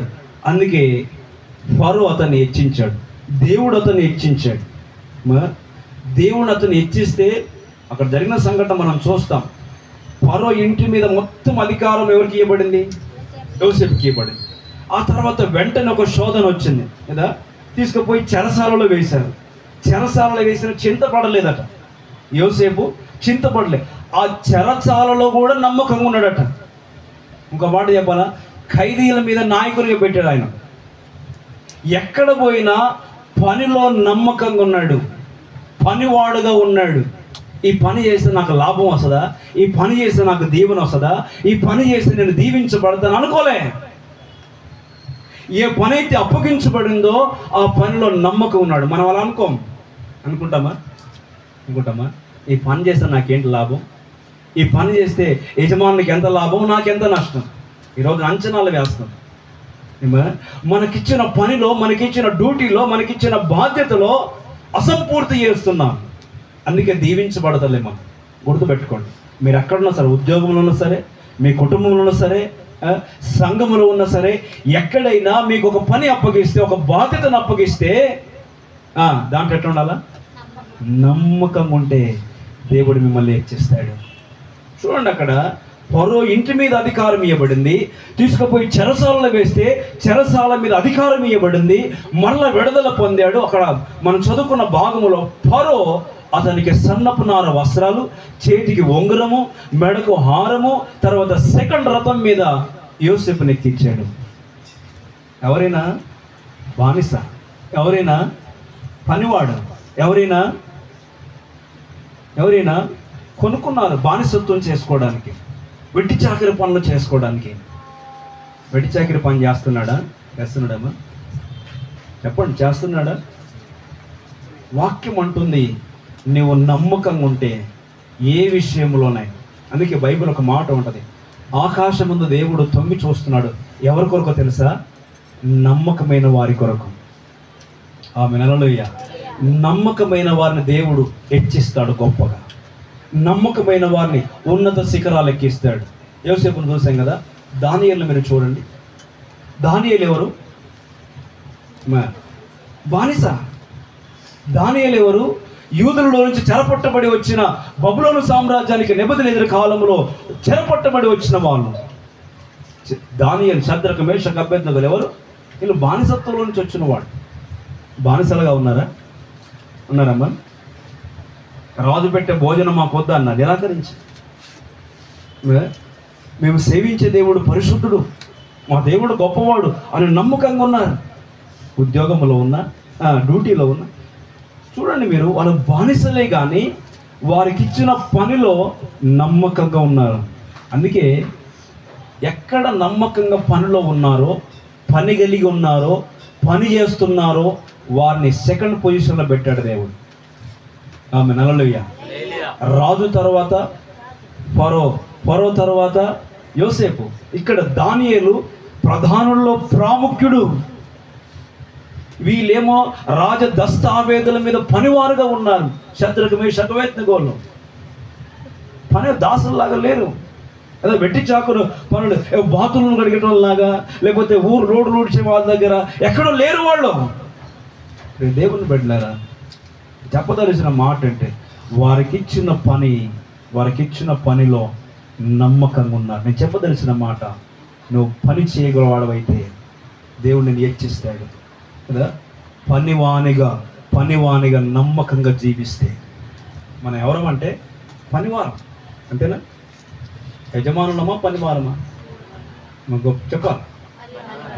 దేవుడు మనకు ఒక పని, ఒక బాధ్యత, ఒక ఉద్దేశం కదా, ఒక లక్ష్యం. దేవుడు ఒక ఉద్దేశం, ఒక పర్పస్తో దేవుడు మనల్ని పుట్టించాడు. ఆ పర్పస్లో మన నమ్మకంగా ఉంటే దేవుడు ఉన్నత శిఖరాల మీద నిలబెడతాడు. దేవుడు హెచ్చిస్తే ఎవడు దించలేడు. ఫరో తర్వాత యోసేపు అయ్యాడు. ఐగుప్తు సామ్రాజ్యం అంతా కరువు వచ్చింది. యోసేపు దగ్గర కరువు లేదు. కరువుందా? ఆహారం సమృద్ధి, అందరికీ భోజనం పంచి పెడుతున్నాడు. ఎవడైనా ఆ వేళ ఆకలి అవుతుందంటే ఎక్కడ చూడాలంటే ఆ యోసేపు దిక్కు చూడాలి. యోసేపు పనివాడుగా ఉన్నాడు. ఆమె హల్లెలూయా. యోసేపు పంటను సమకూర్చిన వాడుగా ఉన్నాడు. యోసేపు ధాన్యమును సిద్ధపరిచిన వాడుగా ఉన్నాడు. మరి దేవుని బిడ్డలారా, పనిలో నమ్మకంగా ఉన్నాడు కనుక యోసేపు ఉన్నత శిఖరాల్లో ఉన్నాడు. దానియేలు పనిలో నమ్మకం ఉన్నాడు కనుక ఎక్కడ ఓడిపోలే. అవమానం కలిగింది కదా, శ్రమలు వచ్చాయి, కానీ పొజిషన్ మాత్రం మారలే. పొజిషన్ మారిందా? మారలే. ఇప్పుడు దేవుని బిడ్డలారా, ఇంకొక మాట చెప్తాను. ఎస్తేరు గ్రంథంలో మొర్దెకై ఎవరు? ఎవరమ్మా? బానిస, గుమస్తా, గేట్ కీపర్.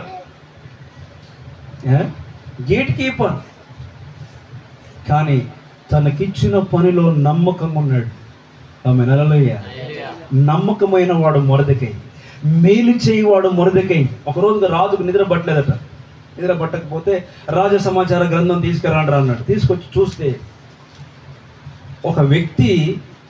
ఇద్దరు వ్యక్తులు కుట్ర పన్నుతున్నప్పుడు రాజును చంపడానికి ఆ విషయం తెలుసుకొని రాజుకు చెప్పాడట నెబుకద్నెజర్ రాజు. అంటే ఆ రాజుకు చెప్పిన వాడు మొర్దెకై. ఐశ్వరోజు రాజుల గురించి చంపాలని ఆలోచన చేస్తున్నప్పుడు ఆ సంగతి రాజుకు తెలియజేసిన వాడు గుమస్తగా ఉన్నాడు, నమ్మకంగా ఉన్నాడు. ఎవరి ప్రాణం పోతే నాకేంటి అనుకున్నాడా? నమ్మకంగా ఉన్నాడు.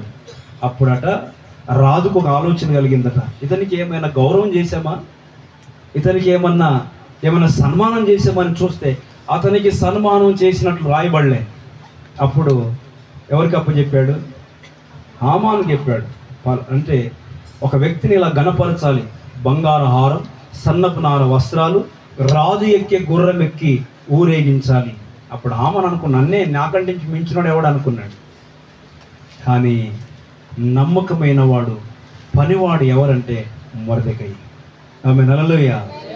మొర్దెకై హెచ్చించబడ్డాడు. ఈ దినం దేవుడు హెచ్చిస్తే నేను దించేవాడెవడు? హెచ్చించబడాలంటే మనం పనివారుగా ఉండాలి, పనిలో నమ్మకంగా ఉండాలి, మన బాధ్యత నిర్వర్తించాలి. ఎక్కడున్నా, డ్యూటీలో ఉన్నా, సంఘములో ఉన్నా, కుటుంబంలో ఉన్నా, ఎక్కడున్నా నీకు ఇచ్చిన కర్తవ్యం ఏంటి, నీకు ఇచ్చిన బాధ్యత ఏంటి? ఈనాడు చాలామంది విస్మరిస్తున్నారు, హెచ్చించబడతలేదు, దిగజారిపోతున్నాం. చూసుకోండి దేవుని బిడ్డ. మొదటిది. రెండో పా ఏంటి? పరిశుద్ధులుగా ఉండాలి. ఎలా ఉండాలట? పరిశుద్ధునిగా జీవించాలి.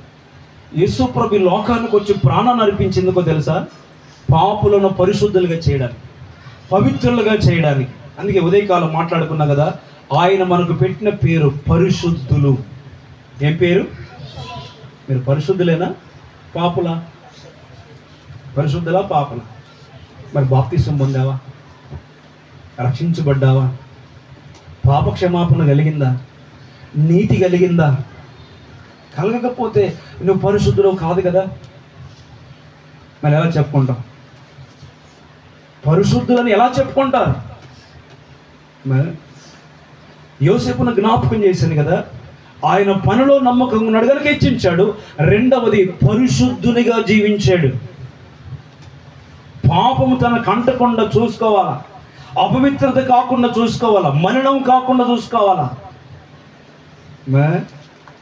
మరణం అవ్వడానికి చాలా అవకాశాలు, కాపాడుకోవడానికి చాలా తక్కువ, భద్రత చాలా తక్కువ, సేఫ్టీ చాలా తక్కువ. దేవుని బిడ్డలారా, వాక్యం అంటుంది పరిశుద్ధునిగా బ్రతకాలి. పరిశుద్ధులుగా మనం ద సెయింట్స్, పరిశుద్ధులం, పరిశుద్ధ ప్రజలని మీకు పేరు. పరిశుద్ధులం కదా, మీరు దేవుని సొత్తైన ప్రజలు, పరిశుద్ధ ప్రజలు. ఆమేనా? అవునా? పరిశుద్ధ ప్రజలేనా? పరిశుద్ధంగా జీవిస్తున్నారు? పాపము లేని వారముగా, అపవిత్రత లేని వారముగా బ్రతుకుతున్నారా? మన దేవుడు పరిశుద్ధుడు అనే మాట రాయబడింది. మరొక చోట అంటాడు, మిమ్మల్ని మీరే పరిశుద్ధులుగా చేసుకోండి. యేసు రక్తం మనల్ని పవిత్రులుగా చేసింది, ఆయన వాక్యం మనల్ని పవిత్రులుగా చేసింది. అందుకే నీటి మూలముగా, ఆత్మ మూలముగా జన్మించిన వాడు పరిశుద్ధుడు, నీతిమంతుడు. ఈ రోజున పరిశుద్ధులుగా బ్రతుకుతున్నారా, పాపులుగా బ్రతుకుతున్నారా? ఒకసారి ఆలోచించండి. పరిశుద్ధులను ఎంతవరకు ఇచ్చేసారు తెలుసా? ఆయన ఉండే సింహాసనం మీద కూర్చోబెడతాడు. ఆమె హల్లెలూయ. పరిశుద్ధత లేకుండా ఎవడు దేవుని చూడలేడు. పరిశుద్ధులదే పరలోకం, పరిశుద్ధతనే దేవుని చూచే భాగ్యం ఇస్తుంది. ఆమె హల్లెలూయ. వాక్యం అంటుంది. అందుకే యోసేపు తన అపవిత్రత పరచబడడానికి ఇష్టపడలే. దానియేలు తన్ను తాను అపవిత్రపరచుకోవడానికి ఇష్టపడలే. రాజు తినే భోజనం, రాజు తాగే పానీయం అన్ని దేవత అర్పితమే, అన్ని అపవిత్రమైన జంతువుల ఆహారమే. ఆ రోజు రాజభోజనం. కానీ ఏమన్నారు? మమ్మల్ని మేము అపవిత్రపరచుకోలేము కనుక రాజు భోజనం నిరాకరించాలి. వాళ్ళు పరిశుద్ధులుగా జీవించారు. పరిశుద్ధులుగా మనం, యేసు రక్తం మనల్ని పవిత్రులుగా చేసింది. యేసునందు విశ్వాసం ఉంచడం వల్ల పరిశుద్ధులుగా చేయబడ్డాం. పరిశుద్ధులుగా జీవిస్తున్నాము. నేను చెప్పాను కదా, పరిశుద్ధులని పేరు పెట్టుకున్నారు కానీ పరిశుద్ధత లేదు. పరిశుద్ధులని పేరు పెట్టుకున్నా కానీ మారు మనసు లేదు, రక్షణ లేదు. ఉందా? ఉందా? వాక్యం అంటుంది, మొదటిది పనివానిగా జీవిస్తే నువ్వు హెచ్చించబడతా. రెండవది పరిశుద్ధునిగా జీవిస్తే హెచ్చించబడతా.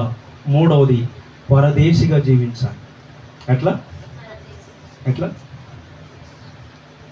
మనం వీడికి భూలోకానికి వచ్చింది పర్మనెంట్ ఉండడానికి కాదు. మనం ఎవరం? పరదేశులం, యాత్రికులం. ఎబ్రీ పత్రిక 11వ అధ్యాయంలో రాస్తాడు ఆ మాట. అబ్రహాం, ఇస్సాకు, యాకోబులను దేవుడు అడిగినప్పుడు, లేదా అక్కడ రాస్తున్నాడు ఒక మాట.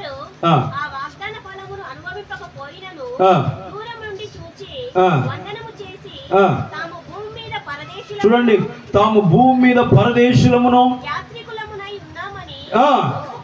ఒప్పుకొని మృతి పొందిరి. చూడండి ప్రియులారా, వాళ్ళు యాత్రికులము, పరదేశులమని ఒప్పుకున్నారట. వాళ్ళు మనం ఒప్పుకుంటామా? పరదేశులమేనా? పరదేశులమా? ఈ దేశమే శాశ్వతమా? ఈ లోకమే శాశ్వతమా? ఈ జీవితమే శాశ్వతమా? విజయవాడ ఖమ్మంలో వరదలు వచ్చాయి. చెప్తున్నాను మళ్ళీ, ఉదయకాలం కూడా చెప్పాను. మంచి మంచి బిల్డింగ్స్, మంచి మంచి ఇండ్లు, సారంభి వేసిన గృహాలు. వాళ్ళు అనుకోలే, ఎక్స్పెక్ట్ చేయలే. మేము ఇదంతా కూలిపోతుంది, ఇదంతా కొట్టుకొని పోతుందని. ఏమో వరదలు వచ్చి కొట్టుకొని పోతుంటే కళ్ళ ముందు పిల్లలు, కుటుంబాలు కదా, ఎంత ఘోరం, ఎంత ఘోరం. విజయవాడ పట్టణానికి వస్తుందని అనుకున్నారు ఎవరైనా? మా ఖమ్మం ప్రాంతానికి వస్తుంది వరద అనుకున్నారా? వస్తుంది అనుకున్నారా? ఎప్పుడు ఏమి సంభవిస్తుందో తెలియదు. అయితే వాక్యం అంటుంది, ఈ లోకం శాశ్వతం కాదు. మనము పరదేశిగా జీవించాలట. పరదేశులన్న ఏ దేశంగా? పరదేశులముగా జీవించాలి. ఇంకో మాట చెప్తాను, పరదేశిగా జీవించేవాడు పర్మనెంట్గా ఉండిపోడు. పరదేశిగా ఉండేవాడు ఈ చుట్టుపక్కల మీద ఆశ పెట్టుకోవడం. ఎందుకంటే ఈరోజు కాకుండా రేపు కాకుండా ఎల్లుండి అయినా కాల్ చేయాలి కదా. ఈ టెంపరీగా రెంట్గా ఇండ్లు ఉన్న వాళ్ళకి ఇక మనకు ఎప్పుడో రోజు కాల్ చేయాలి మనం, అంతేనా? అట్లే ఉంటామా? ఇదే మనకు శాస్త్రం ఇక్కడే ఉందాం అనుకుంటాం. కొంతమంది అట్లే అనుకుంటారు, ఉన్న రోజులు బతికేద్దాలి అనుకుంటారు. చెప్పదలిచిన మాట ఏంటంటే పరదేశిగా ఉన్నవాడు పర్మనెంట్గా ఆలోచన చేయడు. ప్రియ దేవుని బిడ్డలారా, ఈ లోకము శాశ్వతము కాదు. ఈ లోకములో పరదేశిగా జీవించిన వాడిని దేవుడు ప్రాకారం గల పట్టణంలో, స్థిరమైన పునాదులు గల పట్టణంలో వారు నిలబెడతాడు. ఆమె హల్లెలూయా.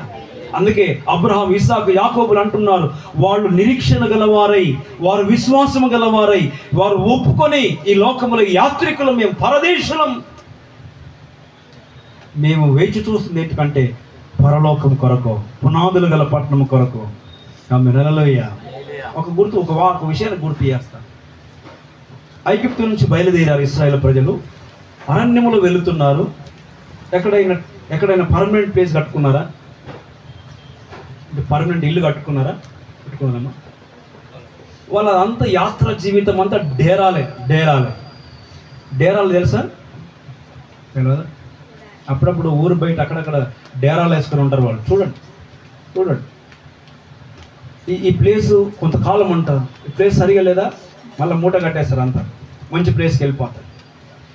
వీళ్ళు ఇశ్రాయేలు ప్రజలు కూడా యాత్ర చేస్తున్న ప్రయాణాల్లో ఎన్నో వాగ్దానాలు, ఎన్నో ప్రమాణాలు, ఎన్నో ఆశ్చర్యకారాలు దేవుడు చేశాడు. కానీ వాళ్ళు గుడారాల్లో మాత్రమే నివాసం ఉంటున్నారు. వాళ్ళు డేరాలు మాత్రమే నివాసం ఉంటున్నారు. డేరా, గుడారము దేని సూచన తెలుసా? ఇది పర్మనెంట్ కాదు. ఇది ఎప్పుడు వెళ్ళిపోవాలి, అలర్ట్గా ఉండడం నేర్పిస్తుంది. అలర్ట్గా సిద్ధపడడం గురించి నేర్పిస్తుంది. అందుకే వాళ్ళకి డేరాల అనుభవం నేర్పాడు. మనమేమో భూలోకానికి వచ్చాము, ఎక్కడుంటే అక్కడ పర్మనెంట్ చూసేసుకుంటున్నాం, పర్మనెంట్ అయిపోతున్నాం. దేవుని బిడ్డలారా, వాక్యం అంటుంది పరదేశిగా జీవిస్తే పరలోకాన్ని ఇస్తాడు మనకు. అమ్మ హల్లెలూయా. 3 విషయాలు. 1 పనివానిగా జీవించాలి, 2వది పరిశుద్ధునిగా జీవించాలి, 3వది పరదేశిగా జీవించాలి. పరదేశులము. సాగు వచ్చిందా? పడండి, ఏం కాదు, నేను సావగాని. పరదేశులము ప్రియులారా, మన పురమిదిగా దిప్పుడు నిజముగా. 10 మందికి గుండెల రైలు పరిగెడుతున్నాయి, ఎందుకంటే పర్మనెంట్గా వచ్చాం కదా ఉండడానికి. అవునా? మనం యాత్రికులు, మనం సిద్ధపడాలి, మనం అలర్ట్గా ఉండాలి. ఎప్పుడు డేరా లేపమంటే వాళ్ళకి ఏం భయం లేదు, వాళ్ళకి ఏం కొట్టుకుపోయి ఆస్తులు లేవు. ఇశ్రాయేలు ప్రజలకు వాళ్ళు ఏం వస్తా, ఇప్పుడు బంగ్లా కట్టుకొని అక్కడే స్థిరపడితే ఈ ఇల్లు పోతుందేమో. అందుకే సొదొమ గొమొర్రా నుంచి లోతు భార్య రమ్మంటే రాలే, ఎందుకంటే స్థిరం కట్టుకుంది అక్కడ ఇల్లు. సొదొమ గొమొర్రాలో పునాదేశి కట్టుకుంది ఆమె బంగ్లా, ఆమె ఆస్తి ఉంది అక్కడ, ఆమె బీరువా ఉంది అక్కడ, ఆమెదంతా అక్కడే ఉంది సంపాదన. ఎల్లమ్మా ఎల్లు, బయటికి వెళ్ళు అంటే పోత వెనక చూస్తారా? పోత వెనక చూస్తారు. పర్మనెంట్ అక్కడ పెట్టుకుంది ఆ మనసు, అందుకే అక్కడే ఉపశమనం అయిపోయింది. ఎప్పుడు డేరా ఖాళీ చేయమంటే అప్పుడు ఖాళీ చేయాలా? ఆమె హల్లెలూయా. ఎప్పుడు మరణం వస్తుందో తెలియదు, ఎప్పుడు ప్రభు రాకడ వస్తుందో తెలియదు. నువ్వు సిద్ధమేనా? నువ్వు భయపడుతున్నావంటే నువ్వు సిద్ధపడలే. నువ్వు భయపడుతున్నావంటే నువ్వు ఇంకా ఈ లోకంలోనే బ్రతకడానికి ఇష్టపడుతున్నావు. వాక్యం అంటుంది పరదేశిగా జీవిస్తే పరలోకాన్ని ఇస్తాడు, హెచ్చిస్తాడు. 3 విషయాలు, 3 పాలు. 1 పనివానిగా జీవించారు. యోసేపు, దానియేలు, మొర్దెకైని మనం చూసాం. నమ్మకంగా ఉన్నారు, హెచ్చించబడ్డారు. ఈ లోకములో మనకు మించినోడు ఎవరు లేడు అని అంటారా? కాదంటారు. మనమే బానిస బతకడానికి రాలే, మనమే వెట్టి చాకరి పనులు చేయడానికి రాలే, ఈ లోకానికి పాపానికి దాసత్వంలో ఉండడానికి రాలే. ప్రియులారా, మనం ఎలా ఉండాలి? ఎక్కడున్న నమ్మకంగా ఉంటే దేవుడే ఉన్నత శిఖరాల మీద పెడతాడు. మొదటి. రెండవది, పరిశుద్ధులుగా జీవించడం కొరకే. మనం పాపులంగా ఎప్పుడైనా పొరపాటు నేను పాపిని అని ప్రార్థన చేసే నెత్తి మీద కొట్టండి. పాపం అడిగేసాడు ఆయన, మన పాపాన్ని తుడిచేసాడు ఆయన. ఆమె హల్లెలూయ. ప్రార్థన చేసుకుందాం, తల నుంచి కళ్ళు మూసుకుందాం, ప్రదేశాలుగా ఉందాం. ప్రభు దీవిస్తాడు. అలాంటి కృప దేవుడు మనకు, మన కుటుంబాలకు దేవుడు ప్రసాదించునుగా. అందరూ కూడా లేచి నిలబడదాం. అందరూ కూడా లేచి నిలబడదాం.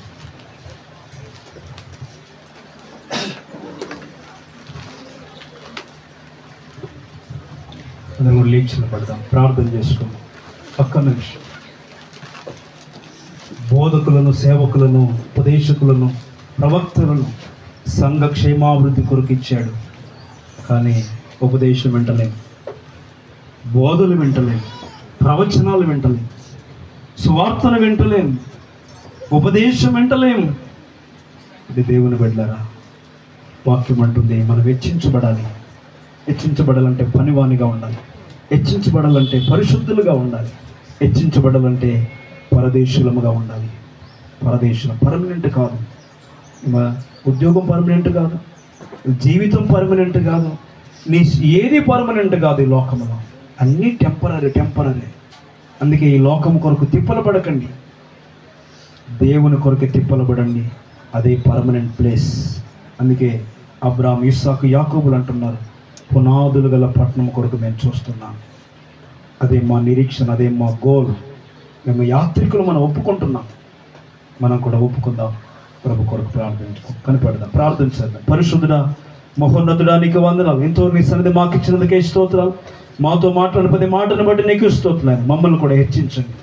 ఆయన పనిలో నమ్మకత్వం గలవారముగా, బాధ్యత గలవారంగా బ్రతుకుటకు సాయించి. అంతేకాదు నాయన, పరిశుద్ధతలో నమ్మకత్వం, పరిశుద్ధముగా జీవించుటకు మాకు నేర్పించి, పరదేశులముగా బ్రతుకుటకు సాయించి, స్వతంత్రులముగా నీ రాజ్యములో నివసించే వారముగా మా దేశము కనాను దేశం అని ఒప్పుకునేలాగున సహాయం చేయి. కొన్ని బిడ్డలందరూ దీవించు, చిన్నది మొదలుకొని పెద్దల వరకు ఆస్వాదించమని ఏదైనా దీవెన చేత నింపునైనా తండ్రి. ప్రతి బిడ్డను దీవించండి. వాతావరణాన్ని బట్టి కొంత అనారోగ్యతలు, బలహీనతలు నా బిడ్డలను మీరు ముట్టండి, స్వస్థపరిచిన ఆయన. ఈ పరిచర్ణ సహవాసము సంఘమును దీవించు.